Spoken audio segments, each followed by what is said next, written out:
Di distrik angin Sekte Persenjataan, Ouyang Jingjing, Lu Li, dan para saudari Ling memasuki sebuah rumah yang sepenuhnya dibangun dari batu hijau lapis lazuli. Rumah itu lebarnya sekitar 3.300 meter persegi. Itu terletak di distrik angin dekat jalan-jalan di mana agen angin sering muncul. Di kota seperti kota persenjataan di mana setiap inci bumi adalah emas, rumah sebesar itu jarang terlihat. Tanah ini adalah markas Seven Fins Valley di Sekte Persenjataan Seven Fin Pavilion. Keempat gadis itu berjalan sampai ke pusat pavilion. Ada seorang lelaki tua dengan kepala penuh rambut merah di dalam aula luas yang tertawa bersama Wu Tuo dari Cloud Sky Mountain. Ketika dia melihat mereka masuk, lelaki tua itu tertawa dan berkata dengan keras, "Kalian, bagaimana bisnis di Sekte Persenjataan?" "Kakashi, aku akan pergi dulu dan tidak akan mengganggu percakapanmu." Wu Tuo berdiri sambil tersenyum. "Baik." Si Jingyun juga berdiri dan berjalan Wu Tuo sampai ke pintu masuk. Lalu dia berkata, "Kita akan membicarakan masalah itu lain kali. Awasi saja, kakak tua." Wu Tuo tersenyum dan meninggalkan Seven Fin Pavilion. "Paman Si, apakah itu Wu Tuo dari Cloud Sky Mountain?" Lu Li sedikit tergerak. "Dia." Si Jingyun terus tersenyum tulus meskipun rambut merahnya berantakan, "dia bukan pria sederhana." Kembali ketika Cloud Sky Mountain dan Dark Asura Hall bertarung satu sama lain, ketika adik laki-laki Wu Tuo meninggal di tangan mendiang Master Aula kelima, tanpa mengucapkan sepatah kata pun dan mengabaikan bahkan perintah penguasa gunung Cloud Sky Mountain, dia langsung menyerang ke Dark Asura Hall dan membunuh mendiang Master Aula kelima selama perayaan kemenangannya. Ketika penguasa gunung Cloud Sky Mountain telah mengetahui tentang masalah ini, dia telah mengumpulkan setiap orang terbaiknya dan langsung menuju ke Dark Asura Hall. Sementara itu, setelah membunuh ketua Aula, Wu Tuo telah berjuang keluar dari pengejaran Aula Asura kegelapan, tampak seperti bermandikan darah. "Saya mendengar bahwa setiap Master Aula besar telah meninggalkan Aula Asura gelap untuk memburu Wu Tuo ini, tetapi dia masih berhasil melarikan diri dan bertahan sampai dia bertemu dengan Raja Gunung Cloud Sky Mountain." Lu Li dan Ouyang Jingjing samar-samar telah mendengar tentang cerita ini di masa lalu. Sekarang setelah Si Jingyun menyebutkannya, mereka segera mengingatnya sekali lagi. Tapi dia tidak terlihat begitu galak. Ouyang Jingjing berseru kaget. "Hehe, itu karena kamu bukan musuhnya, jadi tidak ada alasan baginya untuk menunjukkan taringnya padamu." Si Jingyun tersenyum dan berkata, "Jingjing, ketika kamu meninggalkan Mystic Fin Valley, kamu berjanji kepada ayahmu bahwa kamu akan dengan patuh kembali ke lembah dan terus berkultivasi dengan cara bela diri jika kamu masih belum menjadi murid sekte dalam di Sekte Persenjataan, setelah setahun. Kamu seharusnya sudah kembali sejak lama." Lu Li sekeren biasanya. "Kamu baik-baik saja berkultivasi dengan cara bela diri, tetapi kamu hanya harus melakukannya karena dendam terhadap ayahmu dan pelajari penempaan artefak apapun itu. Anda bahkan mengklaim bahwa bakat Anda luar biasa dan Anda dapat mempelajari keajaiban pilar pola roh Sekte Persenjataan. Sekarang sudah setahun berlalu, dan Anda masih belum mendapatkan apa-apa, bukan? Dari apa yang saya tahu Anda hanya membuang-buang waktu. Berhenti mengomel, itu sangat menyebalkan. Saya siap untuk kembali ke lembah setelah masalah ini selesai," kata Ouyang Jingjing dengan tidak sabar. "Bagaimana itu?" Si Jingyun tersenyum pada Ling Yuxi dan Ling Xuanxuan, "Apakah Qin Bing berjanji untuk meminta para tetua sekte dalam menempa artefak untukmu? Dia ingin melakukannya sendiri." Ouyang Jingjing mengejek dan menjelaskan masalah ini secara singkat. Kemudian dia berkata, "Pria itu bahkan lebih sombong daripada Lu Li dan dingin di sekujur tubuh. Aku hanya merasa tidak nyaman melihatnya. Kamu tidak perlu repot dengan dia. Lagi pula, kamu tidak akan tinggal di Sekte Persenjataan untuk waktu yang lama, jadi tidak perlu khawatir tentang dia." Si Jingyun menyentuh dagunya, berhenti sejenak, dan berkata, "Cobalah yang terbaik untuk tidak terlalu terlibat dengan orang-orang dari Sekte Persenjataan. Juga, Jingjing, akan lebih baik jika Anda dapat meninggalkan Sekte Persenjataan secepat mungkin. Little Si dan Xuanxuan, setelah Anda mendapatkan artefak roh Anda, saya akan mengatur agar Anda meninggalkan kota persenjataan." Begitu dia mengatakan ini, keempat gadis itu tercengang saat mereka menatapnya dengan heran. Si Jingyun telah menarik senyumnya saat ekspresinya berubah serius. Dia berkata dengan sungguh-sungguh, "Sekte Persenjataan dalam masalah besar kali ini. Apa yang sedang terjadi?" Lu Li mengerutkan kening. Setelah merenung sejenak, si Jingyun akhirnya menjelaskan. "Ada dua kekuatan tembaga yang dominan di benua Scarlet Tide ini di bawah kita Aliansi Surga yang Mendalam dan Eight Extreme Sanctuary. Mereka adalah tuan dan penguasa sejati negeri ini. Dark Asura Hall dan Dark Shadow Tower milik Profound Heaven Alliance, dan Cloud Sky Mountain dan Purple Mist Sea adalah bawahan dari Eight Extreme Sanctuary," kata si Jingyun dengan serius. Bagaimana dengan sekte persenjataan? Sisi mana yang mereka milik? Ling Xuanxuan bertanya.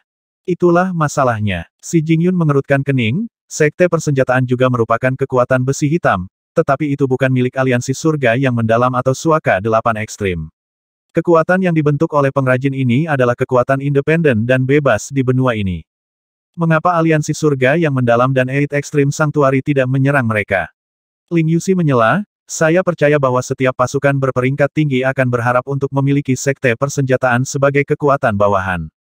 Kekuatan artificer ini seharusnya menjadi potongan daging yang menarik di mata mereka, kan?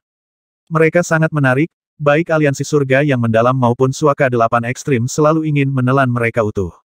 Si Jingyun mengangguk, tetapi dikatakan bahwa ada seseorang yang kuat yang melindungi sekte persenjataan. Itulah sebabnya aliansi surga yang mendalam dan 8 Suaka ekstrim tidak berani menyentuh mereka dan membiarkan sekte persenjataan tetap mandiri selama ini. Siapa karakter yang kuat itu? Lu Li bertanya. Si Jingyun menggelengkan kepalanya dan tersenyum pahit, aku juga tidak tahu. Saya hanya mendengar bahwa alasan sekte persenjataan bisa tetap mandiri di benua Scarlet Tide dan tidak diserang oleh aliansi surga yang mendalam atau Suaka 8 ekstrim adalah karena seseorang melindungi mereka. Dan sekarang, Lu Li bertanya lagi. Saya mendengar bahwa karakter yang kuat tidak datang ke benua Scarlet Tide untuk waktu yang sangat lama. Begitu lama sehingga aliansi surga yang mendalam dan orang-orang 8 ekstrim Sanctuary curiga bahwa orang itu telah meninggal. Si Jingyun merendahkan suaranya, selain itu, Qin Bing menyebabkan keributan yang terlalu besar kali ini. Dia telah menunjukkan bakat tiada taraf dengan menyebabkan semua 12 pilar pola roh mengalami perubahan yang luar biasa.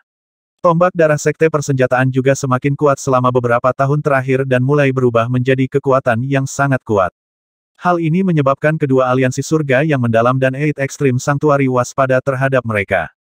Si Jingyun berhenti sejenak dan melanjutkan, ada orang yang tidak ingin melihat sekte persenjataan berubah menjadi kekuatan peringkat tembaga ketiga benua Merah Tide. Itulah mengapa mereka diam-diam membiarkan pasukan bawahan mereka bertindak dan melihat apakah karakter kuat di masa lalu itu akan bereaksi terhadapnya. Mereka menunggu untuk melihat apakah mereka akan muncul setelah sekte persenjataan memberitahunya. Pada titik ini, si Jingyun terdiam dan menatap keempat gadis itu dengan tenang. Mereka tidak bodoh. Mereka secara bertahap mengerti setelah mendengarkan sampai titik ini. Setelah beberapa saat, Lu Li bertanya, jadi alasan Wu Tuo datang adalah untuk membahas masalah ini. Apakah Seven Fins Valley dan Cloud Sky Mountain siap untuk bertindak melawan sekte persenjataan? Dia berkonsultasi denganku untuk mengetahui sikap Seven Fins Valley. Dia juga ingin mengetahui posisi sebenarnya dari aliansi surga yang mendalam dan mencari tahu apakah tindakan menara bayangan gelap diputuskan secara tunggal oleh mereka sendiri atau jika mereka bertindak karena perintah aliansi surga yang mendalam, kata si Jingyun. Lalu bagaimana sikap kita? Ouyang Jingjing bertanya. Aku masih menunggu ayahmu. Dia memandang Ouyang Jingjing terlebih dahulu, lalu dia memandang Lu Li dan Ling Yuxi, dan tuanmu keluar dengan resolusi. Setelah semua penguasa lembah telah memutuskan, baru kemudian saya tahu apa yang harus dilakukan. Jadi maksudmu sekte persenjataan sedang dalam masalah besar kali ini? Lu Li tersenyum dingin. Si Jingyun mengangguk, jika sekte persenjataan tidak dapat menangani ini dengan baik, jika mereka tidak dapat meminta karakter kuat itu untuk bertindak, maka kemungkinan besar sekte mereka akan dihilangkan. Dihilangkan. Keempat gadis itu terkejut. Sekte akan dilenyapkan, tombak darah akan dimusnahkan, dan para pembuatnya akan dipenjara sebelum mereka dibagi di antara pasukan besar. Nada suara si Jingyun tegas, dan ini adalah skenario kasus terbaik mereka. Keempat gadis itu gemetar mendengarkan kata-katanya. Di alun-alun sekte persenjataan di bawah 12 pilar pola roh, Qin Lai sekali lagi memfokuskan kesadaran jiwanya dan bergegas ke dunia batin di dalam pilar pola roh terakhir. Bang! Kesadaran jiwanya sekali lagi memantul dari penghalang tak terlihat, dan kepalanya begitu dipenuhi rasa sakit sehingga jiwanya kembali ke tempat asalnya. Alasan yang dia berikan kepada Feng Rong untuk keluar dari hutan belakang adalah karena dia telah menembus tahap akhir alam pembukaan Natal, jadi dia ingin mencoba menembus penghalang pilar pola roh. Istana Natal ketujuhnya terbentuk dan pikirannya sekarang dalam kondisi prima, tetapi dia masih gagal lagi. Tidak apa-apa, setelah kamu menembus ke manifestasi dan alam Nether Passage, kamu seharusnya bisa membuka penghalang di dalamnya. Ying Xingran terbatuk ringan dan datang bersama kepala pendeta Luo Zichang. Dia tidak melihatnya beberapa hari, dan wajah Ying Xingran semakin pucat. Semangat di matanya juga hilang saat kondisinya semakin memburuk. Aku memberikan cincin spasial ini padamu. Di dalamnya ada kitab suci rahasia sekte, semua jenis pil dan obat-obatan langka, ditambah catatan kedatangan sekte persenjataan. Luo Zichang berjalan di depan Qin Lai dan melewati cincin hijau tua yang indah. Kamu harus menjaga cincin ini tetap aman dan tidak pernah kehilangannya. Ada beberapa penjelasan rinci tentang diagram roh di dalam sana, dan itu adalah koleksi inti dari sekte persenjataan. Itu tidak boleh jatuh ke tangan orang luar. Cincin spasial. Mata Qin Lai menyala dan dia menerima cincin hijau tua dengan kegembiraan yang tersembunyi. Kembali di Ichestone City, dia bermimpi memiliki cincin spasial. Dia bahkan berpikir untuk menempa papan pengumpul roh selama 3 tahun untuk menjual batu roh untuk membeli cincin spasial. Sayangnya, keinginannya pada akhirnya tidak menjadi kenyataan. Dan hari ini, Luo Zichang telah memberinya cincin spasial sendiri. Bahkan ada kitab rahasia sekte persenjataan dan banyak pil dan obat langka lainnya di dalamnya. Qin Lai menarik napas dalam-dalam dan mengucapkan terima kasih dengan serius sebelum akhirnya meletakkan cincin spasial di jarinya. Bagaimana cara menggunakannya? Dia bertanya pada Luo Zichang. Ini sama dengan menulis diagram roh. Letakkan gumpalan kesadaran pikiran di dalamnya dan Anda akan dapat melihat ruang interior. Bungkus kesadaran jiwamu di sekitar apapun yang ingin kamu keluarkan dan itu akan selesai. Luo Zichang menjelaskan. Qin Lai segera mencobanya. Saat dia memasuki gumpalan kesadaran ke dalam ring, dia tiba-tiba memasuki ruang kecil yang kosong. Perasaan ini agak seperti memasuki orb penekan jiwa, kecuali bahwa ruang ini jauh lebih kecil dan lebarnya hanya 2 kamar. Ada banyak lemari dan meja batu giok di dalam ruang kecil ini, dan pil serta kitab suci diletakkan di atas salah satu meja itu. Dia tidak memeriksa barang satu per satu. Dia secara acak mengunci sebuah buku dengan kesadaran pikirannya, dan ketika dia menggerakkan pikirannya, dia menyadari bahwa dia telah kembali ke tubuhnya. Sementara itu, buku itu ditarik langsung dari dalam cincin spasial dan mendarat dengan kuat di tangannya. Ini benar-benar barang yang bagus. Qin Lai terguncang di dalam dan, di bawah senyum Luo Zichang dan Ying Xingran, bermain-main dan menguji cincin spasial dengan kagum lagi dan lagi. Kesadaran jiwa Qin Lai masuk dan keluar dari cincin spasial terus-menerus. Ada kegembiraan yang jelas di matanya, jelas bahwa dia sangat menyukai cincin ini. Senyum muncul di wajah Luo Zichang dan Ying Xingran. Setelah beberapa saat, Qin Lai berangsur-angsur menjadi tenang, dan dengan satu tangan masih menggosok permukaan cincin, dia tiba-tiba berkata, saya telah berjanji untuk menempa 2 artefak roh. Saya berharap sekte dapat menyediakan materi roh yang diperlukan. Tidak masalah. Masukkan mereka ke dalam daftar dan saya akan mengirim seseorang untuk membawanya ke gua Anda, Ying Xingran berjanji padanya secara instan. Saya membutuhkan bahan roh jenis air dan api dan bahan tambahan. Qin Lai berpikir sejenak dan mulai meminta semua yang dia butuhkan. Ying Xingran dan Luo Zichang mengangguk berulang kali. Aku ingat apa yang kamu katakan padaku. Saya akan mengatur dan memastikan bahwa materi roh yang dikirimkan kepada Anda memuaskan. Luo Zichang tersenyum dan berkata. Qin Lai santai dan mengucapkan terima kasih dengan serius sekali lagi. Setelah itu, dia memberitahu mereka lagi untuk memberitahu Feng Rong bahwa dia akan kembali ke belakang gunung untuk berendam di kolam darah setelah dia memalsukan 2 artefak roh. Luo Zichang dan Ying Xingran menyetujui semua permintaannya dan bekerja sama dengannya dalam setiap aspek. Kalau begitu aku akan kembali ke gua dulu. Qin Lai membungkuk dan menuju Flame Volcano. Saat melewati gua Tang Siki, langkah Qin Lai berhenti sejenak saat dia melihat ke arah pintu masuk yang tertutup. Ekspresinya agak rumit. Dia ingin memanggilnya dan menjelaskan masalah, tetapi jika dia memikirkannya dengan hati-hati, dia memberi Ling Yuxi dan Ling Xuanxuan bantuan yang murah hati demi Ling Yuxi. Orang bisa mengatakan bahwa Tang Siki dan Lian Rou tidak salah paham dengannya. Setelah ragu-ragu sejenak, pada akhirnya, dia tidak mengetuk pintu atau menjelaskan dirinya sendiri. Dia diam-diam kembali ke guanya sendiri. Di dalam gua Tang Siki, baik Lian Rou dan dia duduk di atas bantal. Kedua pasang mata itu terfokus pada pintu masuk gua seolah-olah sedang menunggu sesuatu. Pada akhirnya mereka mendengar langkah kaki Qin Lai semakin jauh. Ekspresi Tang Siki tertunduk dan dia menghela nafas dalam hatinya dan merasa kesal. Siki, jangan terlalu memikirkannya. Berdasarkan fakta bahwa Qin Bing melakukan segala dayanya untuk membunuh Liang Shaoyang hanya untukmu, kami dapat mengatakan bahwa dia memang menahanmu di dalam hatinya. Melihat bahwa dia tertekan, Lian Rou tidak bisa tidak menghiburnya, mungkin benar seperti yang dia katakan, alasan dia begitu murah hati kepada saudara perempuan Ling adalah karena dia ingin serius mencoba untuk menempa artefak roh. Lagi pula, dia tidak pernah memalsukan artefak roh yang sebenarnya sejak dia memasuki sekte. Dia mungkin hanya mencoba membuktikan dirinya dengan ini. Tentu saja aku tidak akan terlalu memikirkannya. Tang Siki hamfet sekali dan meringkuk bibirnya, bahkan jika dia memikirkan saudara perempuan Ling, itu tidak ada hubungannya dengan saya. Hubungan saya dengan dia hanya satu antara kakak perempuan dan adik laki-laki junior. Lian Rou tersenyum lembut, itu yang terbaik.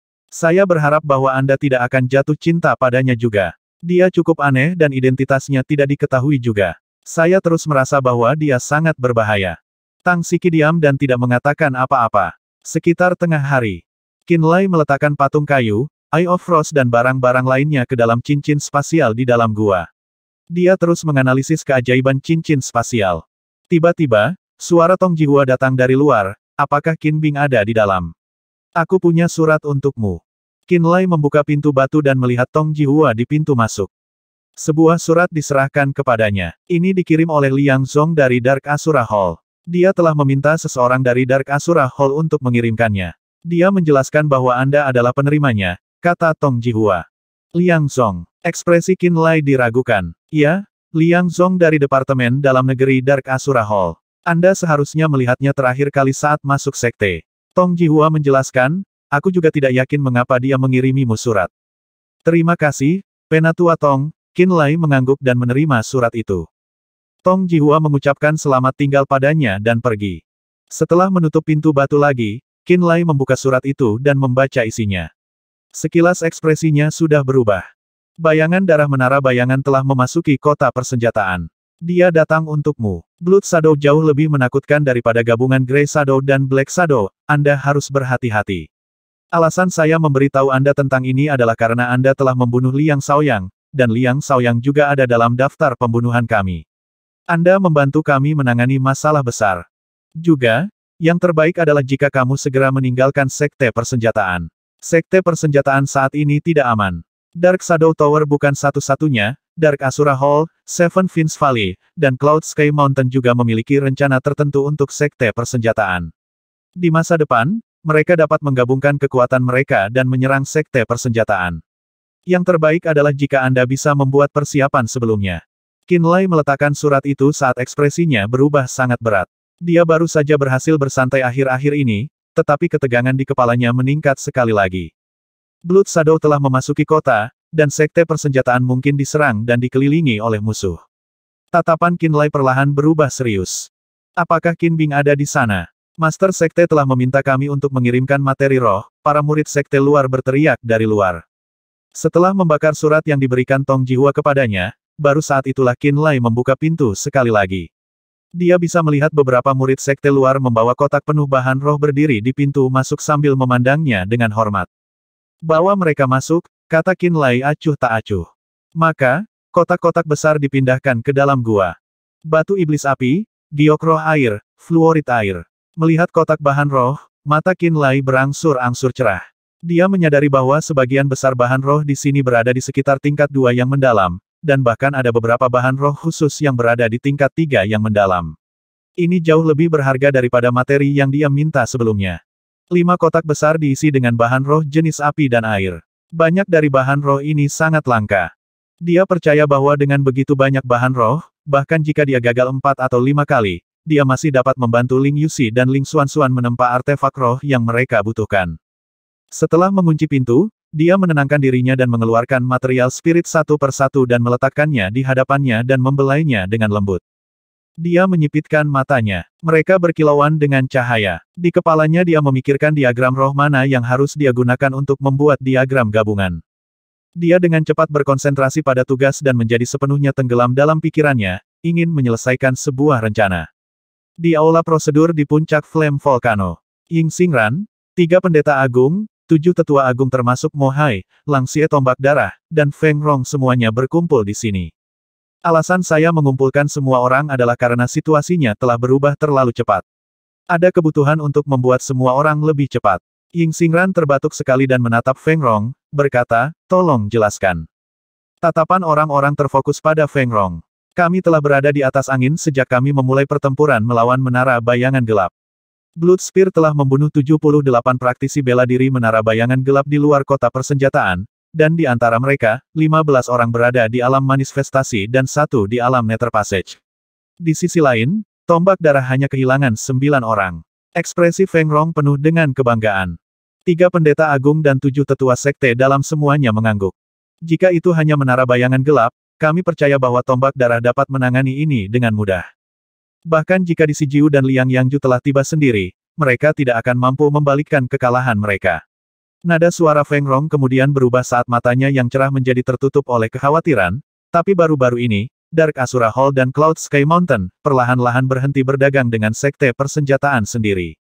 Banyak praktisi bela diri tingkat rendah Dark Asura Hall dan Cloud Sky Mountain juga telah mengevakuasi Armament City. Saat dia mengatakan ini, banyak ekspresi mereka berubah. Bloodspear telah mengetahui bahwa para penguasa lembah dari Seven Fins Valley sering bertemu akhir-akhir ini. Seolah-olah mereka sedang mendiskusikan hal-hal yang sangat rahasia. Bahkan Laut Kabut Ungu tampaknya ingin sekali bergerak, dan ada praktisi bela diri berkeliaran di sekitar paviliun persenjataan yang sangat sering kami buka di Laut Kabut Ungu. Sepertinya mereka ingin melakukan sesuatu, Feng Rong menjelaskan lebih lanjut. Dark Asura Hall, Cloud Sky Mountain, Seven Fins Valley, Purple Mist Sea, selain Dark Shadow Tower yang mereka lawan sekarang. Trik kecil yang dilakukan oleh pasukan besi hitam ini menyebabkan semua orang di aula merasa khawatir. Kerumunan semua terdiam. Untuk alasan apa mereka melakukan ini? Penatua kedua Tang Dongling bertanya dengan lembut. Kemunculan tiba-tiba Qin Bing telah menyebabkan banyak orang merasa tidak nyaman. Mereka khawatir sekte persenjataan akan tumbuh semakin kuat dan semakin sulit untuk dihadapi. Ekspresi Luo Zichang pahit. Qin Bing tidak hanya jenius dalam penempaan artefak, dia juga telah mempelajari sebuah konsep dan dengan itu menyebabkan fenomena dunia. Terlepas dari penempaan artefak atau cara bela diri, dia pasti akan mencapai hal-hal besar di masa depan. Sekte persenjataan telah tumbuh lebih kuat dan lebih kuat dalam beberapa tahun terakhir. Kekuatan Bloodspear juga menyebabkan banyak orang merasa tertekan, tambah Jiang Hao. Kekalahan cepat menara bayangan gelap dan 78 korban telah menyebabkan lebih banyak orang takut pada kita, Feng Rong juga menyebutkan.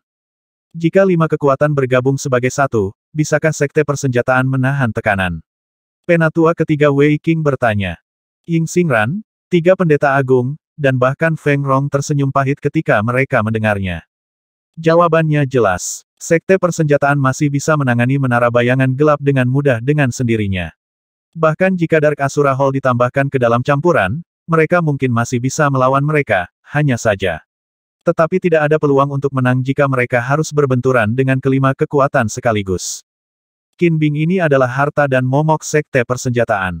Wei Qing meratap, sebelum dia datang, sekte persenjataan stabil dan damai. Dan sekarang, karena pancarannya, kelima kekuatan itu menjadi tidak nyaman. Tidak ada yang tahu apakah penampilan Qin Bing baik atau buruk untuk kita. Apakah Qin Bing ada atau tidak, ini adalah sesuatu yang harus dihadapi sekte persenjataan pada akhirnya. Kedua kekuatan di atas kita telah merindukan sekte persenjataan untuk waktu yang lama. Hanya masalah waktu sebelum mereka bertindak. Penampilan Qin Bing hanya mempercepat masalah ini. Luo Zichang menunjuk ke atasnya dan menghela nafas, ini bukan pertama kalinya mereka ingin mengalahkan sekte persenjataan. Di masa lalu, berkat orang itu mereka tidak berani bertindak sembarangan. Sekarang dia belum kembali ke benua Scarlet Tide untuk waktu yang sangat lama, mereka mulai berpikir lagi. Kepala pendeta, bisakah Anda menghubungi orang itu?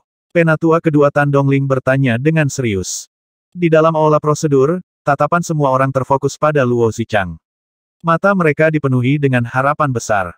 Sudah terlalu lama sejak kami saling menghubungi, begitu lama hingga aku bahkan tidak yakin apakah dia masih hidup. Bahkan jika dia, saya tidak yakin apakah dia masih akan membantu sekte persenjataan. Bagaimanapun, orang yang telah membangun hubungan dengannya adalah master sekte dari 2 generasi yang lalu. Saat itu saya masih kecil, Luo Zichang tersenyum pahit. Kamu masih memiliki item yang bisa digunakan untuk menghubunginya, kan? Ying Xingran bertanya dengan cemas. Itu di sini. Saya hanya tidak tahu apakah itu bisa digunakan atau tidak. Luo Zichang menyentuh cincin spasialnya, merenung sejenak, dan berkata, selain itu, semuanya belum sampai ke titik itu. Saat ini kami hanya bertarung melawan kekuatan dari peringkat kami sendiri. Mungkin terlalu cepat untuk menemukannya sekarang. Di dalam gua, Qinlai memegang tablet roh dan fokus menulis diagram roh. Jarinya tiba-tiba bergetar. Retakan. Tablet roh itu langsung hancur. Tidak, itu tidak benar. Metode amplifikasi diagram sungai 9 berliku tidak terlalu tepat. Saya perlu mencoba lagi dengan metode yang berbeda. Mata Qinlai berkilauan dengan titik-titik cahaya saat dia mengambil tablet roh baru dan mencoba lagi.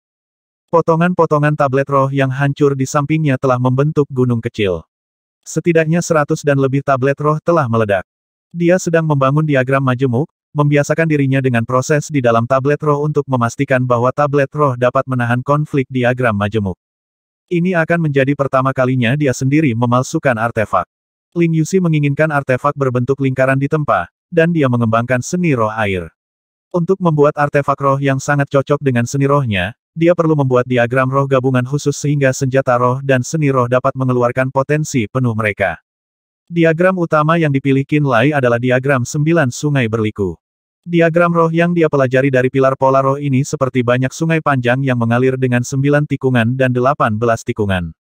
Oleh karena itu, diagram 9 sungai berliku tidak hanya cocok untuk seni roh air, itu bahkan dapat meningkatkan kemampuan manuver terbang artefak roh berbentuk lingkaran dan juga memungkinkan lingkaran itu tiba-tiba melengkung dan berputar seperti sungai yang memiliki 9 kurva dan 18 tikungan saat terbang. Setelah memastikan bahwa diagram sungai 9 berliku akan menjadi diagram utama, dia juga perlu menggabungkan diagram amplifikasi dasar, pengumpulan roh, penyimpanan roh, dan penguatan dengan diagram utama untuk meningkatkan kekuatan diagram sungai 9 berliku. Adapun Ling Xuanxuan, karena dia mengolah seni roh api dan artefak roh yang dia inginkan adalah palu api, Qin Lai telah memilih diagram burung langit yang melonjak sebagai diagram utama. Menuliskan diagram burung langit yang melonjak di dalam palu akan mengurangi berat palu dan menyebabkan api melayang keluar. Itu bisa membentuk bentuk burung roh dan sangat meningkatkan kekuatan api. Qin Lai percaya bahwa Soaring Skybird diagram paling cocok untuk Ling Xuanxuan saat ini. Itu akan memungkinkan dia untuk melepaskan kekuatannya yang sebenarnya. Tetapi sebelum dia benar-benar mulai menempa artefak, dia perlu membuat 2 diagram roh majemuk untuk memastikan bahwa tidak ada masalah. Hanya dengan begitu dia akan dapat benar-benar memulai. Namun, itu bukan tugas yang mudah untuk membangun diagram roh majemuk. Untuk itu diperlukan analisis berulang dan eksperimen terus-menerus. Dia pertama-tama perlu menuliskannya dengan sukses di dalam tablet roh dan memastikan bahwa tidak ada masalah sama sekali. Hanya dengan begitu akan ada peluang sukses ketika dia melakukan hal yang sama pada artefak roh. Oleh karena itu, langkah pertama adalah berhasil menuliskan diagram majemuk di dalam tablet roh. Dia mencobanya lagi dan lagi dalam upaya untuk membangun 2 diagram majemuk, mencoba memasukkannya ke dalam tablet roh tanpa masalah. Tapi kali ini, prasasti diagram roh secara signifikan lebih sulit. Setiap idenya akan gagal ketika dia benar-benar mencoba untuk menuliskannya. Dia terus menyesuaikannya dan menggunakan tablet roh untuk mengkonfirmasi pikirannya dan kemudian mencari masalah di tengah tablet roh yang meledak yang tak terhitung jumlahnya. Dia meningkat selangkah demi selangkah saat dia gagal berkali-kali. Perlahan-lahan, pengenalannya terhadap diagram roh majemuk semakin dalam, dan dia secara bertahap mulai memahaminya. 9 hari kemudian, di dalam gua yang gelap, diagram roh di tangan Qin Lai tiba-tiba terbang, melayang di udara. Di sana, ia mengeluarkan cahaya terang sambil memutar dan membungkuk. Penampilan Qin Lai kuyu dan wajahnya tertutup debu. Tapi matanya dipenuhi dengan semangat yang tinggi. Saya membutuhkan waktu 9 hari untuk berhasil membangun diagram majemuk pertama. Lumayan. Dia perlahan menjadi bersemangat, mengangkat tangan, dan mengambil tablet roh itu kembali ke telapak tangannya. Masih ada sisa Ling Xuanxuan. Dia menundukkan kepalanya dan mulai menulis dengan serius lagi. Qin Lai kehilangan dirinya dalam pekerjaan. Di luar gua, sesosok cantik berdiri di sana saat ekspresi kompleks muncul di wajahnya yang cantik. Matanya yang menyayat hati diselimuti oleh jejak kebencian. Sosok itu, tentu saja, adalah Tang Siki. Dia telah berdiri di luar gua Qin Lai untuk sementara waktu sekarang. Dia telah menunggu Qin Lai mendengar langkah kakinya dan membuka pintu sendiri. Dia sedang menunggunya untuk keluar dan menemuinya. Sayangnya, Qin Lai tidak membuka pintu. Seolah-olah botol dengan berbagai rasa tumpah di hatinya, semua jenis emosi menggenang di dalam dadanya, menyebabkan dia merasa sedikit tercekik. 10 hari yang lalu, di pintu masuk ruang pribadi ke-9, dia mengatakan bahwa dia ingin membicarakan beberapa hal dengan Qin Lai. Setelah itu, karena dia tidak tahan Qin Lai memberikan perlakuan khusus kepada Ling Sisters, dia menoleh dan berjalan pergi. Dalam pikirannya, Qin Lai akan secara otomatis mencarinya, datang ke guanya, dan meminta maaf sebelum menanyakan apa yang ingin dia diskusikan sebelumnya. Dan Qin Lai memang pergi ke guanya dan berdiri di sana sejenak, tetapi ketika dia berpikir bahwa Qin Lai akan mengetuk pintu, dia tiba-tiba berbalik dan pergi. Pada saat itu, dia mengalami rasa kehilangan yang mengerikan. Untuk waktu yang lama dia adalah anak surga yang berharga. Baik itu sekte persenjataan atau dimanapun, dia selalu menjadi fokus mata semua orang, pasangan yang dicari setiap pria. Dia sudah lama terbiasa dimanja dan dicintai dengan hati-hati oleh orang lain. Dia belum pernah menerima sikap dingin sebelumnya. Perasaannya saat ini terhadap Qin Lai semakin aneh. Dia perlahan kehilangan kendali atas hatinya sendiri. Setahun yang lalu, dia telah mempermainkan Qin Lai, berpikir bahwa dia akan terganggu seperti Liang Shaoyang. Akibatnya, Qin Lai menggunakan percikan api untuk mengusirnya. Karena dia tidak pernah membayangkan bahwa seorang pria akan memperlakukannya seperti ini. Dia tidak hati-hati, dan dengan demikian, pakaiannya menyala dengan api. Dari situ, dia dihadapkan pada situasi yang paling memalukan. Pada awalnya dia membenci Qin Lai sampai ke tulang, itulah sebabnya dia memilih Qin Lai sebagai asistennya dari banyak murid sekte luar. Secara alami, dia memiliki niat buruk terhadapnya. Setelah itu, dia telah mengatur banyak tugas sulit untuk mempermalukan Qin Lai, untuk membuatnya menyadari konsekuensi dari menyinggung perasaannya. Tapi yang mengejutkannya, Qin Lai selalu bisa menyelesaikan tugas sulit yang dia berikan tepat waktu, tanpa mengambil jalan pintas. Selain itu, semua yang dilakukan Qin Lai sangat teliti sehingga dia bahkan tidak dapat menemukan kesalahan sekecil apapun untuk dikeluhkan. Itu jauh melebihi harapannya. Setelah itu dia meminta Qin Lai untuk membantunya menempa artefak sebagai asistennya, untuk membantunya di sepanjang jalan dan menangani beberapa hal sepele. Dia menyadari bahwa dia dan Qin Lai sebenarnya memiliki pemahaman diam-diam yang luar biasa satu sama lain. Lebih sering daripada tidak, dia hanya membutuhkan pandangan sekilas untuk membuat Qin Lai mengerti apa yang dia inginkan dan bagaimana memuaskannya. Dia selalu bisa mewujudkan ide-idenya tepat waktu. Qin Lai dapat bekerja sama dengan sempurna dengannya dalam setiap aspek. Itulah mengapa dia semakin nyaman dengan Qin Lai. Penampilan Liang Shaoyang telah menyebabkan dia merasakan sedikit bahaya. Sementara dia masih terbiasa dengan masa lalu, Liang Shaoyang telah berulang kali menyerang dan memaksanya ke dalam situasi yang canggung. Dia hampir berhasil memaksanya keluar dari sekte persenjataan pada akhirnya. Pada saat ini, Qin Lai tiba-tiba muncul dan berjanji akan mengambil kembali semua miliknya. Dan dia benar-benar melakukannya. Dia mengabaikan aturan sekte persenjataan, mengabaikan status dan identitas Liang Shaoyang di sekte, dan membunuh Liang Shaoyang di pintu masuk di depan banyak praktisi bela diri. Qin Lai telah memenuhi janjinya. Ketika Frostblade milik Qin Lai telah menembus jantung Liang Shaoyang, hatinya terguncang sampai ke intinya. Pada saat inilah cara dia memandang Qin Lai telah mengalami perubahan besar. Pada saat itulah dia tidak lagi memandang Qin Lai dengan cara yang sama. Sejak saat itu dan seterusnya, ada sosok dingin dan dingin yang terukir di dalam hatinya. Dia berpikir bahwa hari-hari indah ini akan berlanjut selamanya, bahwa semua yang dilakukan Qin Lai adalah karena dia memiliki tempat khusus untuknya di dalam hatinya. Tapi sekarang dia berpikir bahwa itu mungkin hanya khayalan sepihaknya. Qin Lai sama seperti biasanya dia sama dinginnya dengan orang-orang. Dia tidak pernah merasakan sesuatu yang aneh dari bahasa tubuh Qin Lai atau matanya. Mungkin aku hanya membohongi diriku sendiri. Mungkin itu semua hanya angan-angan, bisik Tang Siki pada dirinya sendiri di dalam hatinya saat jejak kepahitan muncul di sudut bibirnya. Jika Anda tidak memikirkan saya, lalu mengapa Anda membuang segalanya untuk membunuh Liang Shaoyang? Mengapa Anda membiarkan saya melihat momen luar biasa ketika Anda membunuhnya? Mengapa Anda menggerakkan hati saya? Siki, suara Lian Rou terdengar lembut tidak terlalu jauh. Tang Siki berbalik. Senyum di wajahnya yang cantik tampak sedikit memaksa. Saudari Lian Rou, sudah berapa lama kamu di sini? Aku sudah di sini untuk sementara waktu sekarang. Lian Rou menghela nafas pelan. Oh, kamu. Anda tidak pernah jatuh cinta pada siapapun selama bertahun-tahun dan Anda juga tidak pernah memikirkan pria manapun dengan serius. Mengapa kamu tiba-tiba menjadi terobsesi? Saudari Lian Rou, apa yang kamu katakan? Tang Siki meringkuk bibirnya dan berpura-pura ekspresi alami, berkata, saya di sini untuk mencari Qin Bing, tapi dia tampaknya menempa artefak, jadi saya ragu-ragu sejenak. Sudahlah, kamu tahu apa yang aku maksud. Lian Rou juga tidak mengeksposnya. Dalam hal hubungan, mereka yang bertindak lebih dulu hampir selalu menjadi orang yang ditentang kemudian. Siapapun yang tergerak terlebih dahulu, siapapun yang paling banyak mengeluarkan emosi juga akan paling menderita pada akhirnya saya akan menyarankan Anda untuk melupakannya. Jangan pikirkan Qin Bing. Bertindak sesuka Anda seperti di masa lalu. Hanya dengan begitu Anda benar-benar Tang Siki, gadis jenius yang menarik perhatian. Setelah berhenti sejenak, Lian Rou berkata dengan lembut, saat ini kamu semakin tidak terlihat seperti kamu sekarang. Anda telah berubah ke titik di mana saya sedikit kecewa dengan Anda sekarang.